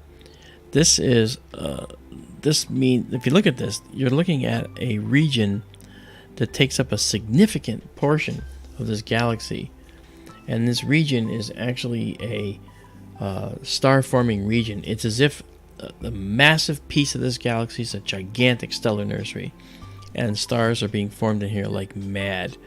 And that's why it's called it's starburst formation, meaning that it's like many thousands of stars at a time are being born.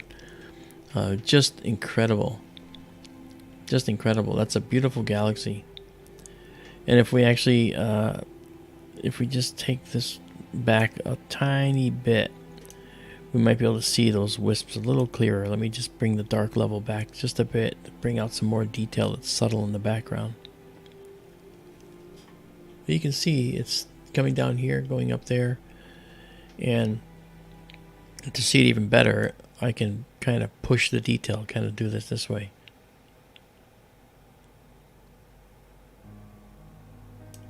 Right.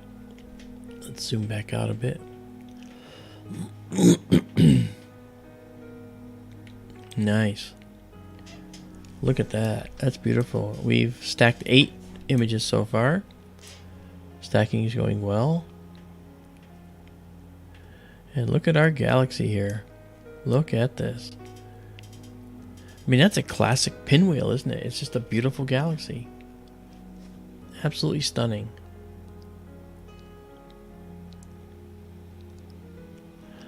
Let's try to... Let's see if we can move a little darkness in there in the back and get a little more contrast out of it. There we go. That's good. That's really good. Look at that, guys. This is a beautiful galaxy. Only here. It's only a Sky Tour live stream. I just haven't seen anybody else that can deliver these kinds of results, only because, I mean, we spent a lot of time to get the right hardware out there. That's interesting. I haven't seen this before. Check this out, guys.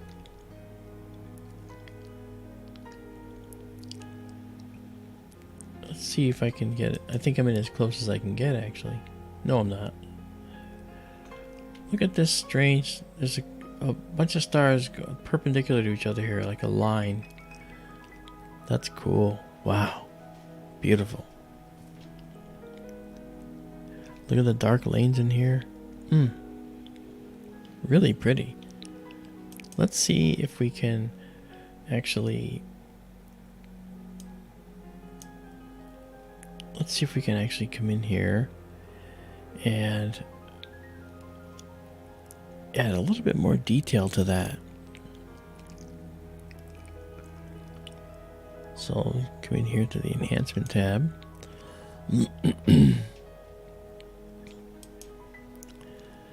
Now let's try to increase our sharpness a bit. See if we can get something out of this. Well, you can see the sharpness is actually affecting the lanes in here. You can see those lanes. Look at the bluish cast of the young hot stars in the disk. The dark spots around the stars is the result of the sharpening algorithm doing that. You turn it off, you watch it'll go away. Ready? So you turn it off. See, that's what it really looks like. And the sharpening actually will enhance the disk object and show you what's going on. You can look at those dark lanes in there. It's beautiful. Wow. That's something. So we can drop this down from 3 to 2.5 to 2, and then we'll go to 1.5. We'll leave it at 1.5. There we are. All right. Yeah, isn't it, Darrell? Darrell says it's very nice. M97, the Owl Nebula. I think I looked at the Owl, and it looks nice. Might look tonight. It might look nice tonight too. All right, so let's zoom back out here. We've stacked 14. We're going to stack 15, and then we will move on. Okay, and there's another galaxy down here. That might be the Garland Galaxy. I'm not sure. Okay, and let's take one last look at Measure 82. Oh, nice. See those streaks? Look at them. It's beautiful stuff up there. Strange, a galaxy with dark lanes that goes vertically through it. That's different than what we've seen. Usually they follow a disk, instead they're going vertically through. It's been twisted by gravity.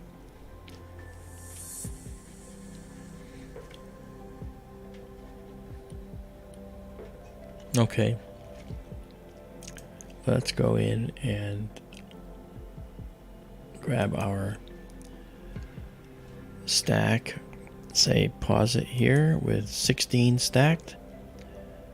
We're gonna save this as Measure 81 and 82.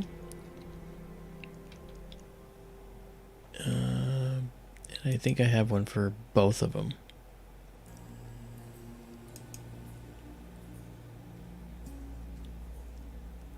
M81, M82 galaxies right there.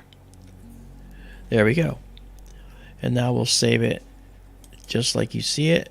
First of all, we'll save the raw file. That's what the green bar is.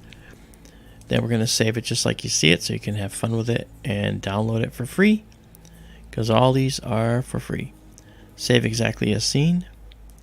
And that's the ping file. This is now on its way up to the server, and it will be available for you in just a few minutes.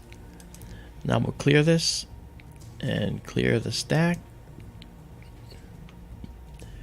And I know Darrell said he wanted to see M97, so we're going to go look at M97. That's a very bright supernova. Okay, we're going to get rid of that. And let's go and bring back my telescope. Get over there. Okay. And now we see the telescope. All right. And he says M97 or M109. Well, let's figure out what we can do. They're nearby anyway. First things first, let's find out where M97 is here, because M97 is really pretty.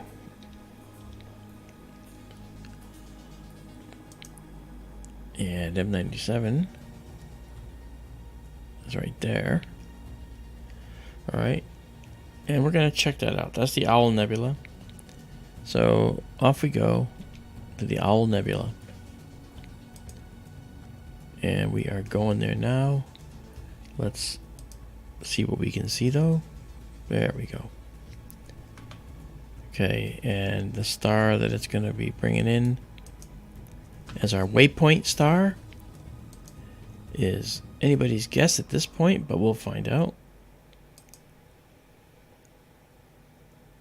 Oh, what did I do? I don't want to do that.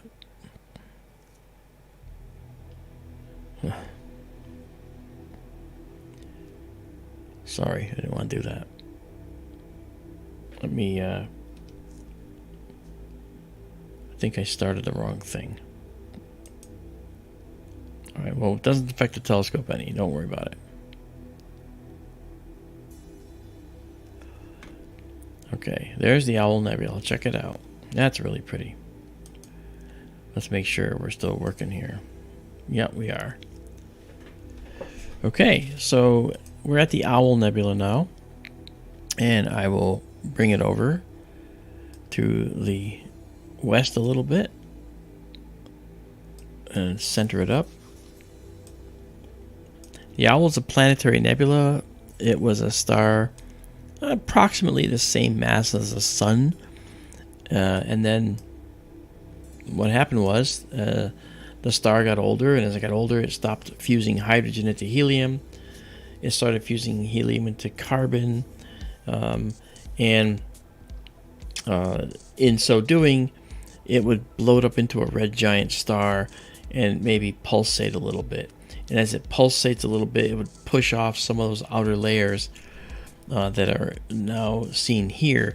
And what would happen is the star in the center, the remnant left behind, which is a remnant called a white dwarf, would actually end up causing the gas around it to glow, the gas that previously sloughed off. And in this case, there's a lot of oxygen in that mix. And oxygen is, in fact, like what we're seeing here in the green. Okay, so if let's do that.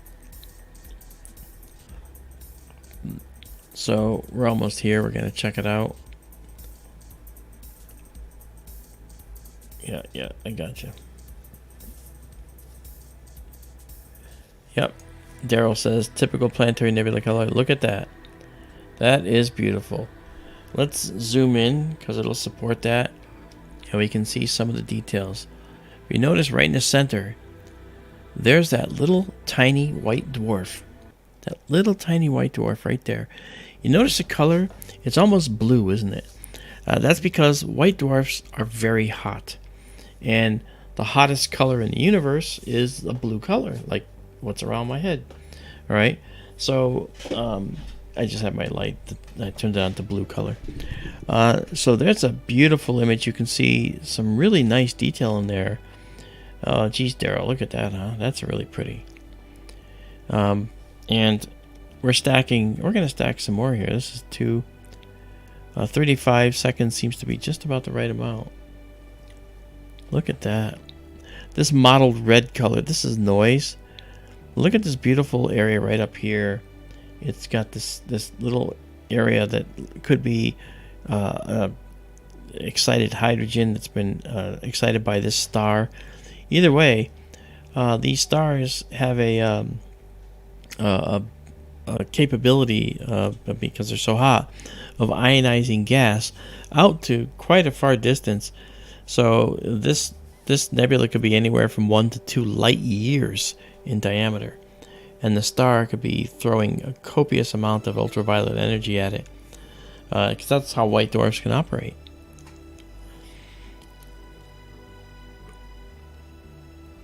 This green dot right here, this is actually a guiding artifact. It's a green pixel on the camera that's dead, and that's part of the problem. Yes, it does look like an owl, Izabela. You're absolutely right, it does. Gosh, that's beautiful. I think this is the best we've ever seen, to be honest. It really is beautiful.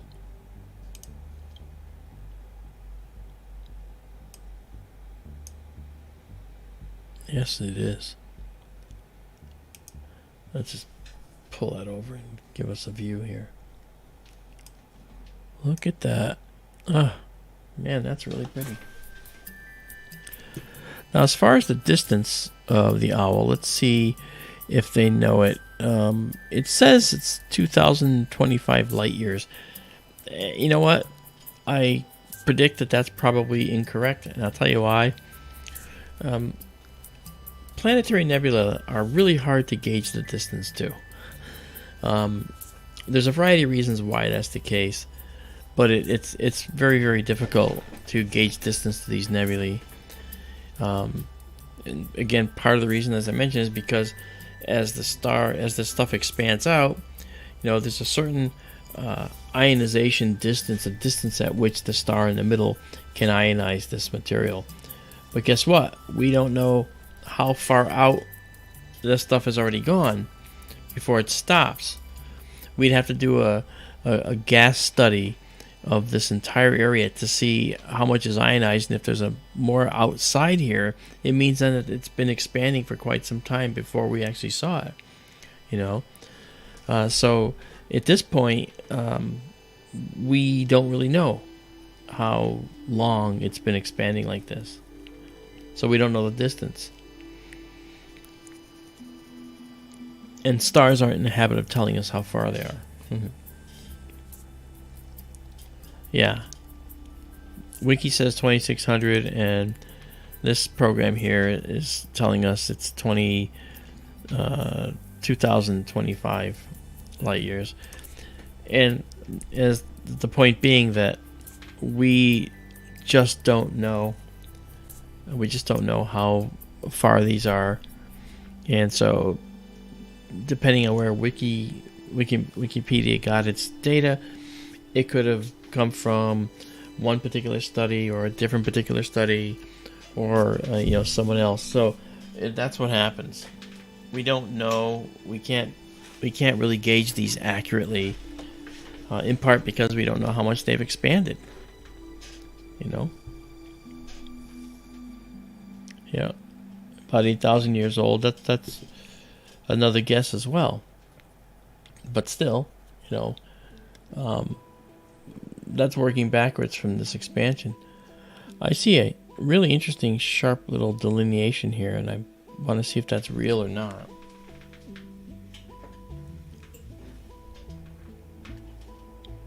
Looks like the shells are really well defined tonight. This is really, really well defined, unlike any other night we've had. Yeah, just under a light year across. That's the bright spot, but how much gas might be outside here that's not being ionized anymore? Because when it reaches that, it's just going to stop ionizing it. It gets to a certain distance. White dwarfs are pretty standard. So you can actually do some measurements with white dwarfs that will hold for other white dwarfs, because they're always going to be around the same mass, which is the mass of the white dwarf is always going to be below 1.44 solar masses.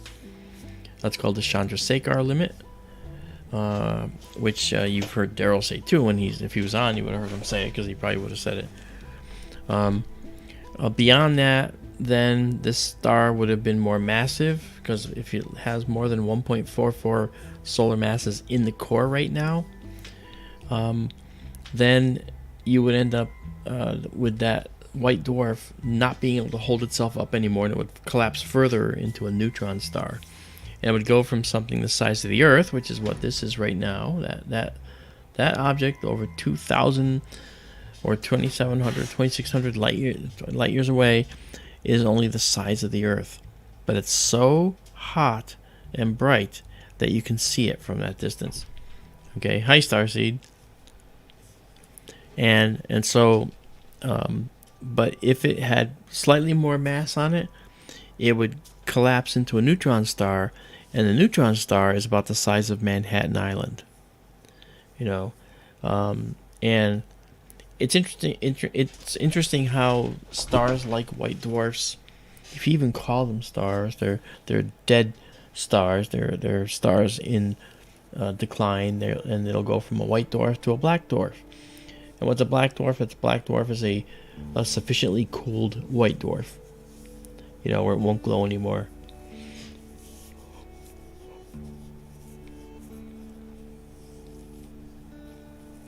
So, what holds up a white dwarf is a really interesting pressure called electron degeneracy pressure. So when it collapses and shrinks, and I've used this analogy before, think of a checkerboard. In each square, you put a checker. Now, if each of those checkers was an electron, the square cannot be occupied by more than one electron. So if you try to push them together, and all the squares are taken up, it won't go down any further. That's as far as it can go, because the electrons are not pushing against each other, and thus pushing back outward. And under that collapse regime, the white dwarf will always collapse to a certain size, and always have a certain degeneracy at the surface, and that's going to be the electron degeneracy. Now, if you actually add more mass to the white dwarf, conceivably, it could collapse into a neutron star, where now the pressure holding it up is the same checkerboard, but now instead of electrons, each square is occupied by a single neutron. Okay, a chargeless particle in the nucleus of an atom, a single neutron, and that is in each square. And now those neutrons have a pressure all their own, which is something that they would then hold the star up with, because further collapse would be stopped by them pushing back out. Right? Now, if that star acquired even more mass and got over like 2 to 2.5 solar masses in the core, then you can have something else, and that, of course, is a black hole. And that's exactly what we see in the universe when we look around in the universe. I notice this beautiful white dwarf in there, and then you got these two stars here. These might be on the other side of it. We don't know, but they probably won't be in it. At JSCO 77, there are all manner of hazards out there for travelers. Oh, you're right. You're absolutely right. We stacked 17 here. We're going to go to 18, and then we're going to pause it. Okay, all right. So there we go. Pause. And we'll save it. All right, we're going to save the stack. That's the green line you're going to see. There it is. And now we're going to save it exactly as seen. I did it again. I didn't mean to do it this way. Now I'm going to do this over again. I forgot to change this label. My apologies. Okay. Yeah, change the name. Wait, don't change the name. I'm going to change the name. There we go. Okay, this will be Owl Nebula. And I have it in there now.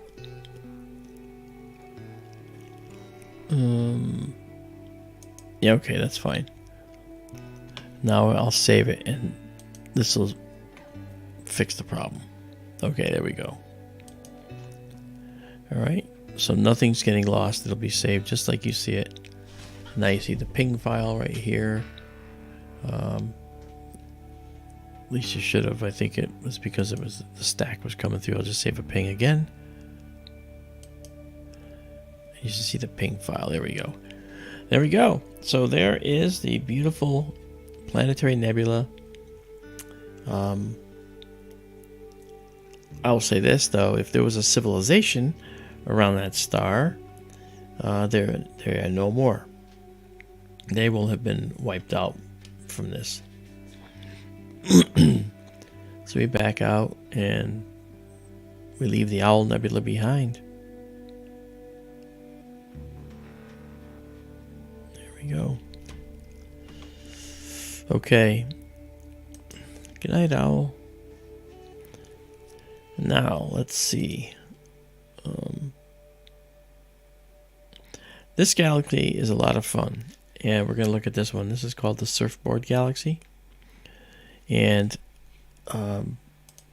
then I think we can look at M109. I think we might have time. We'll have to look. So let's get rid of the stack. Actually, let me clear the stack first. And then we'll get rid of that. And that. And go to 1 second. And do our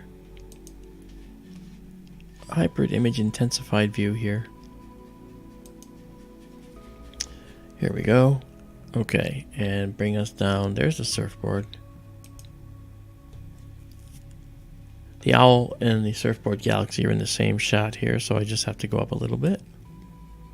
They make an interesting pairing too, which is kind of neat.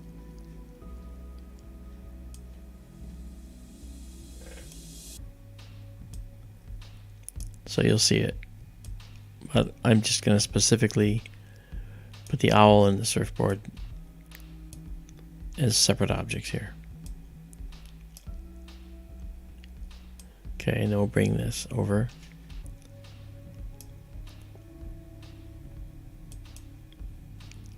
Yes, Darrell, that's right. It is right. It was right at the very top.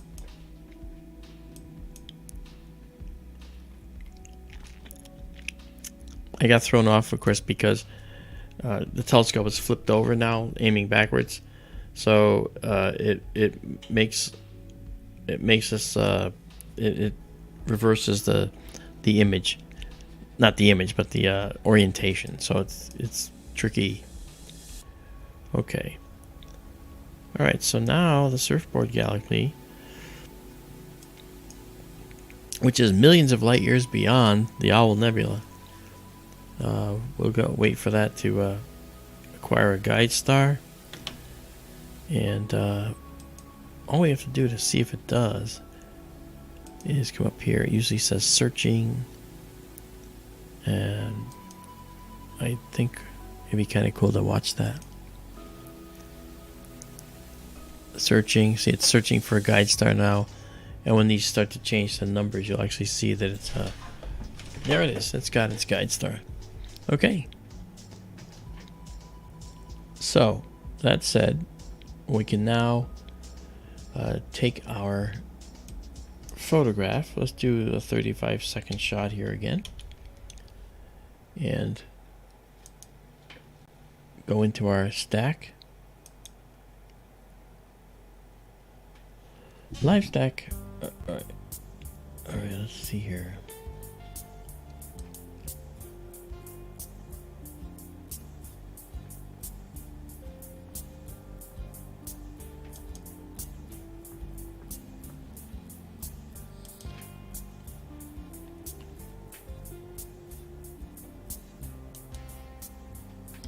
Okay. And what did we get? Surfboard. Boom. Hey, look at that. Surfboard Galaxy is really cool looking, as you'll see. Alright, let's push that out again.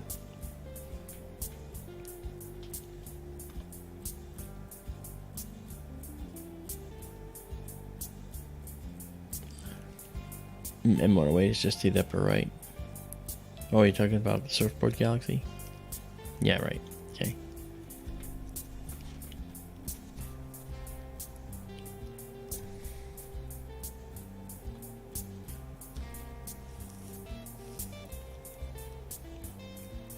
Izabela, it's Owl, OWL. It's like the, cool nebula, you know? I love it. It's pretty cool. Alright.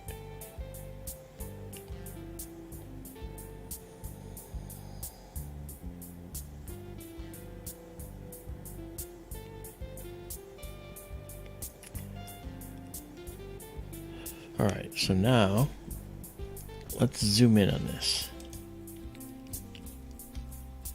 Let's fill our frame with this one. This has a lot of interesting detail in it.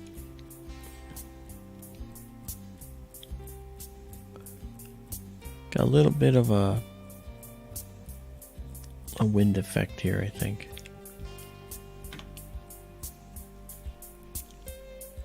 Okay, I'm gonna clear it and do this again.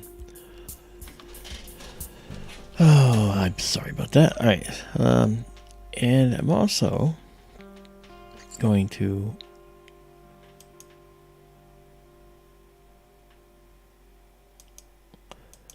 make a change here. I'm going to come down into here and change the rate of up and down correction, because right now it's at 16. I'm going to change it to 17, just a little higher.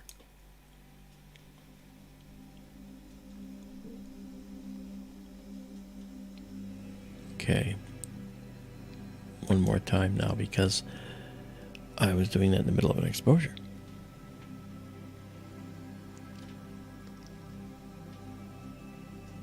In SDK, that white dwarf inside the Owl Nebula is really hot, and let me tell you, it's nothing. It's no place you'd want to be. That's for sure.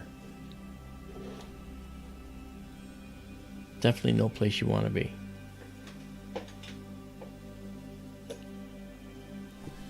Okay. Oh, look at that. Look at this beautiful complex stuff. This star here is superimposed on it.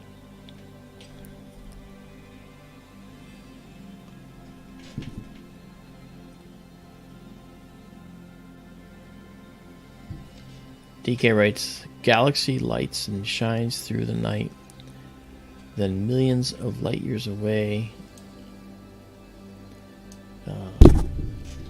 But never fear, the owl is near, inside the Milky Way. A cosmic shroud, the owl is proud, a central star a must. And what's the rest of it? And the spiral galaxy lies on edge to show off all its dust. It's dust to show off. It's dust to show off all its dust. Okay.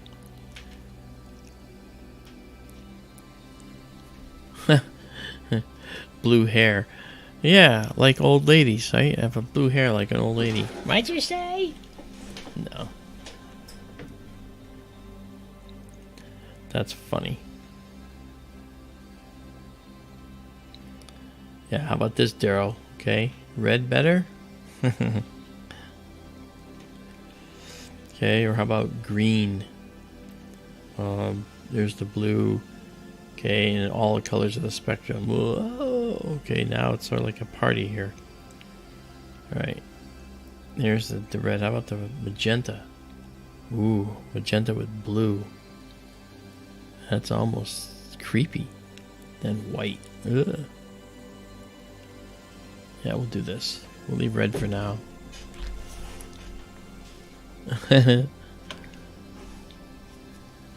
Look at the surfboard. Look at that. Look how it's turning out. And the guiding is obviously better. But look at that. Oh, a lot of detail in there. And this is only 4 stacked. If we go up to about 10, this is going to end up being nice and smooth. It'll make some very pretty pictures for all of you.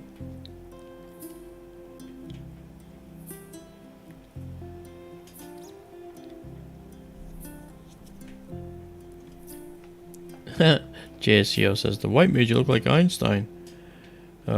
Translation, it made you look old, dude. No, really? It's alright, I can show you something funny. Hold on.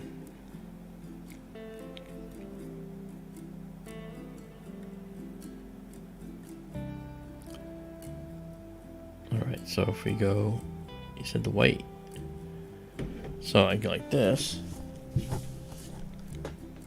Okay, and go like that. Really go up there, and now I'm like, hey, Jerry! You know? Or, you know, now, okay, now I'm John Delancey, or Q. Picard.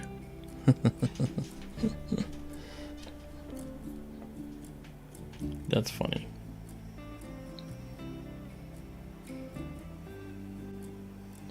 This is the deep blue. I mean, that's the deep blue sea. This is what you put in if you're like in a submersible. Okay. There we go. So, there you go. Surfboard Galaxy is looking good at 7 stacked here. Smoother and smoother. There's also something we can do here too. We can throw on a bilateral filter here and watch the texture change. It's going to change it a little smoother. Ready? Here we go. Okay, now let me increase the bilateral filter a little bit. And you can see now that it's a smoother image. Turn it off and you'll see that that sharpness comes back a little bit.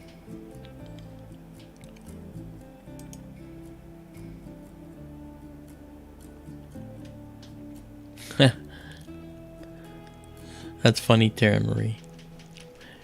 She said, I feel like you need to be back on Ancient Aliens. I can't compete with Giorgio Sakula's hair. Okay. That's his trademark. That's his brand, I guess. Ain't mine. But it's alright. I was actually on Ancient Aliens, and they called me to work. They wanted me to go to Los Angeles from Connecticut. And we almost did it. But then they decided last minute that they were going to do something different. Okay, fine. Well, it turned out that something different was to license me from another show that I've done and put that on Ancient Aliens. So technically, I've been on Ancient Aliens, but that's sort of cheating, you know what I mean? But technically, I've been there. Whatever that means.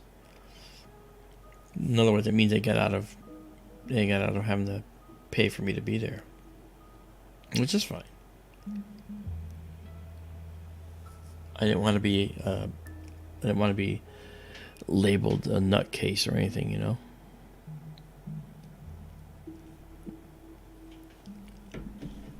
Okay, up to 10 stack now. That's looking good.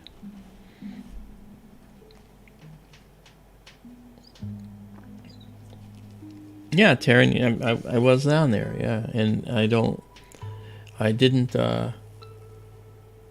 actually officially get in there. I've talked to the producers a number of times, you know. George Norrie is the voice of the radio. Oh yeah. George Norrie has a show on Gaia TV, and they brought me to Boulder to be on his show. You know, he was basically just all business. As soon as he finished the interview, he got up, walked away, and I never saw him again. You know, he didn't even say, thank you for coming on, we'll see you later. Nothing. I didn't rub him the wrong way. Apparently he's like that with everybody.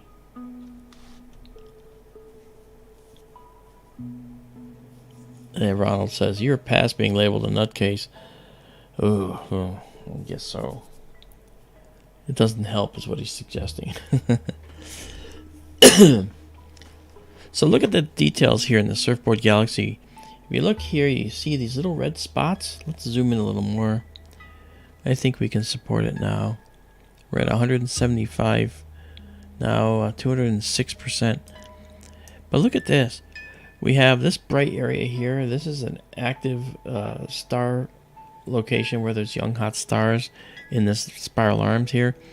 That's probably what's called an OB association, O stars and B stars. Here's another one over here probably, and then a smattering of them throughout here, another one on the far side. And these red areas, these are areas where there's lots of stellar nurseries. There's one in particular that's really quite pronounced. Just beautiful. And of course, lots and lots of dark intergalactic or interstellar dust in that, if you're in there. Yeah. Jennifer Miko. Hi, Jen. How are you? So nice to see you. At the Arkansas conference, I have a particular talk. I have like 16 different talks I do, but for Arkansas, I chose one that's going to talk about a little bit about the night sky, a little bit about the mysteries that people see in the night sky. And it's going to be a UFO/astronomy kind of talk. But then I'll be speaking in Roswell in July at that Roswell conference for the Roswell Daily Record, the paper that actually broke the story about the Roswell supposed crash in 1947. And then I missed June. In June is Pine Bush, New York. I'll be speaking there too. And there I'm going to do a talk that's different from anything I've talked about before as well. Then in July, I will be in Denver doing the Mutual UFO Network Symposium. I'll be teaching on the Thursday before the symposium actually starts. I'll be teaching field investigators about camera work and photo analysis. And then on Sunday, I'll be doing a main speaker talk. And there I'm going to be doing a new talk that I'm developing called Yes, They Are Here. And that one is really exciting because it looks like it's going to be, I think, hands down, it's going to talk about how UFOs could propel themselves here from distant stars. It's going to talk about what we see in the sky. When people talk about UFOs, they see them shimmer, they see them bouncing, and all those things they do are well within the confines of what would be expected if they use a particular form of propulsion. And that has to do with something called KK gravitons. And that's, the KK graviton is a special gravitational particle that actually could be given off and part of by the ship. And part of it is when you look at a flying saucer, it's round, right? Or a triangle is triangular. I think the reason that they look this way is because they're actually particle accelerators. And by accelerating particles to a certain rate, they produce something called synchrotron radiation, which can be detected as higher energy rays of radiation that come off the thing. But they can also do something very special. They could actually generate these particular gravitons, I'm talking about KK gravitons, and also coat the bottom of the flying saucer or the craft with micro black holes. Now, I know this sounds far-fetched, but it's just because we can't do it doesn't mean it can't be physically possible, and it certainly is. And if they put micro black holes along the bottom, that the micro black holes evaporate very quickly. But if you keep putting them down there on the bottom, then what actually happens is they absorb the gravitons that our Earth is generating that holds things down to the ground. So it's not anti-gravity. It's actually lack of letting gravitational forces get to the craft. So an object that's is is in a gravitational field will sit in the ground. But if you actually coat the bottom with these microscopic black holes, then the force particles, the force carriers that actually manage gravitational forces, can't grab the ship because they're being absorbed by the black holes on the bottom. And effectively that means that the UFO can just float anywhere it wants in the sky. And to go long distances, okay, we're up to 21 stacked, good. To go long distances, then what we could do is we actually produce these gravitons that actually take us out of our our location in space, our dimensional space, and move us into another region called the bulk.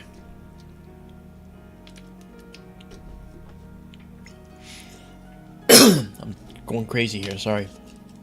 And when you go into the bulk, then the particles in the bulk are everywhere at once. And effectively, if you can get there, the entire universe is open to you. And you can go anywhere you want. So, example. This example was discussed by a physicist. And she said, if you can get into the bulk just a little bit, then the distance from Alpha Centauri to Earth, which is 4.3 light years, for you in the bulk would be an equivalent of 25 miles. So it would only take you a few minutes to get to Alpha Centauri using this whole thing. So it's actually, and we're going to talk about that. I'm going to talk about this whole thing and discuss how it could work.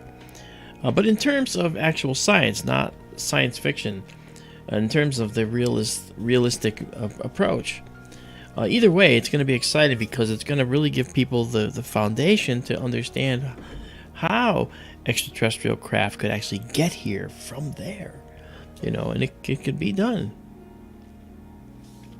Yeah. Well, hopefully, Izabela, it'll be a hit, and not me getting hit,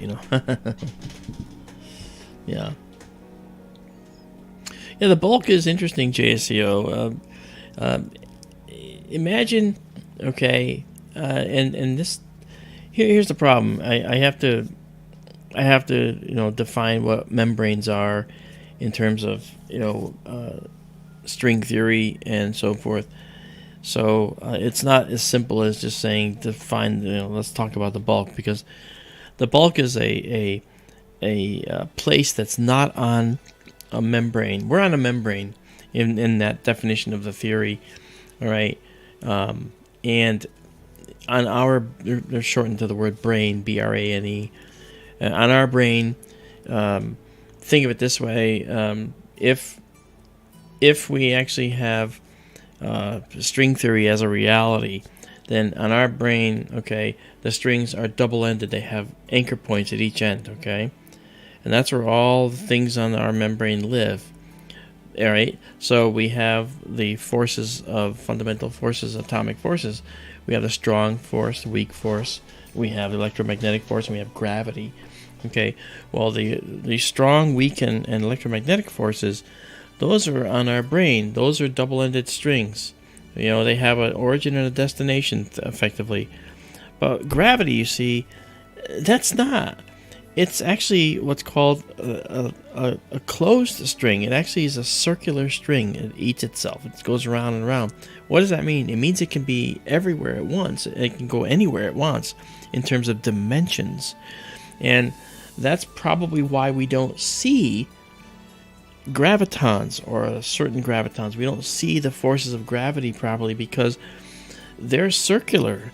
And therefore, they are not just in our dimensions, they're in other dimensions as well. So we're seeing part of the whole, we're seeing part of gravity, all right?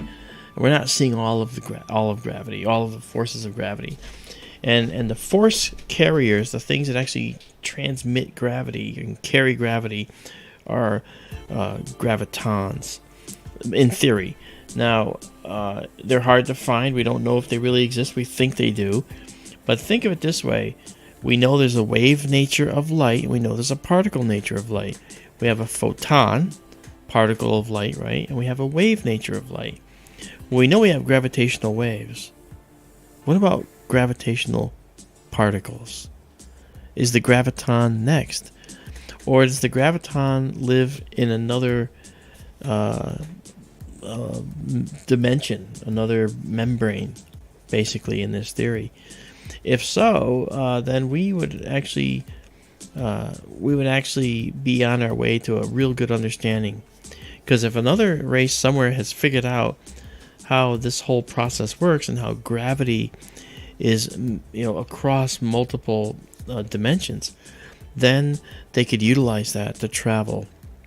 Basically, they could punch out of our dimensions, go into that bulk space, and because from the bulk, the universe looks very different in the bulk. And from the bulk, they could actually then find entry points back into normal space anywhere they want, and it wouldn't take very long to get there. Who knows? Maybe to travel 25 miles from Alpha Centauri, okay, or let's say you're going 25 miles, it would take you, let's see, it's 60 miles an hour. That's a mile a minute, right? So it would take 25 minutes to go 25 miles at 60 miles an hour. So if they came from, say, 45 light years away, well, then it's just a little bit more time and they can get here. But they would be traveling faster than 60 miles an hour. Okay, they'd be traveling perhaps 500,000 miles an hour or something like that. And then if so, they would get here in just a few minutes, a fraction of a minute even.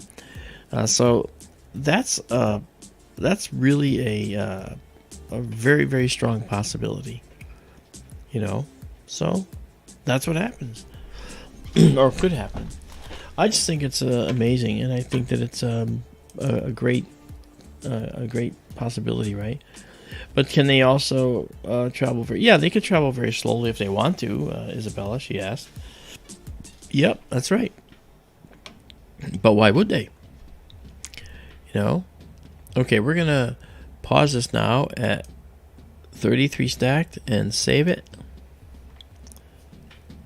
All right, and then we will save exactly as seen. Oh, I did it again. Damn it.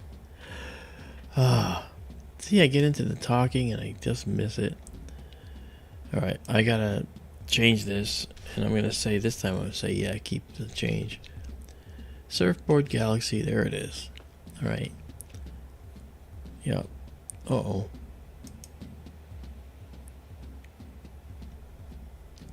Let's see what happens here. Okay, it's there. Alright, so we're gonna save it. Alright. And it's saved, and then I will save it again. I hope so, Jessica S. It's actually pretty interesting overall. And the real challenge is to explain it in a way that everybody in the audience can understand. And that's the challenge I really enjoy. Making it understandable. Okay. This is beautiful. We've been really zoomed in on this too. So look at the beautiful detail in there. Wow.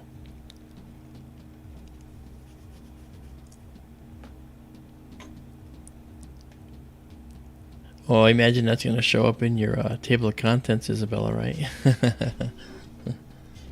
Wow. Actually, if you look up JFCO, if you look up bulk online, you could probably find some definitions of it too. But you know what? You got to have a little foundation in string theory before it'll make sense to you. So, again, that's my challenge too, is to try and help with that. Okay, so we save this Surfboard Galaxy. We are going to clear this now and get rid of this guy.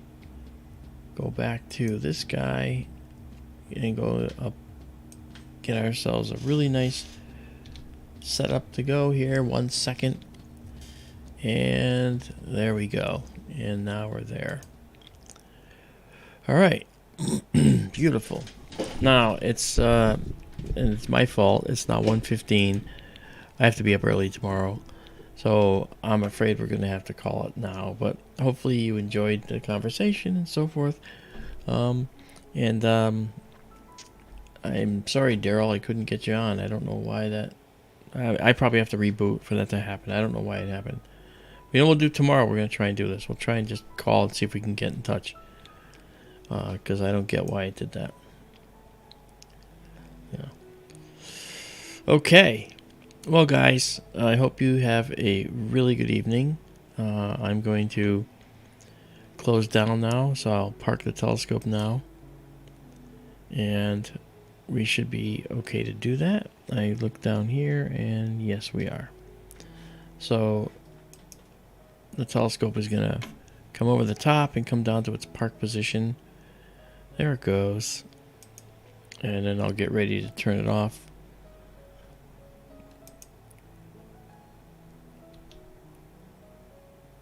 Alright, so here comes the telescope. It comes down. I always like to point out one little cool thing that happens when the telescope shuts down. So there's this park position, but you're still going to see a few stars. And it's pretty cool. Alright, so now we'll just shut off the telescope. Telescope's now off. But look what happens. You're watching the stars move. They're actually moving to the west. Okay, you know, as the stars move to the west, but the Earth's actually rotating to the east out from under them. And so what you're seeing is the actual rotation of the Earth.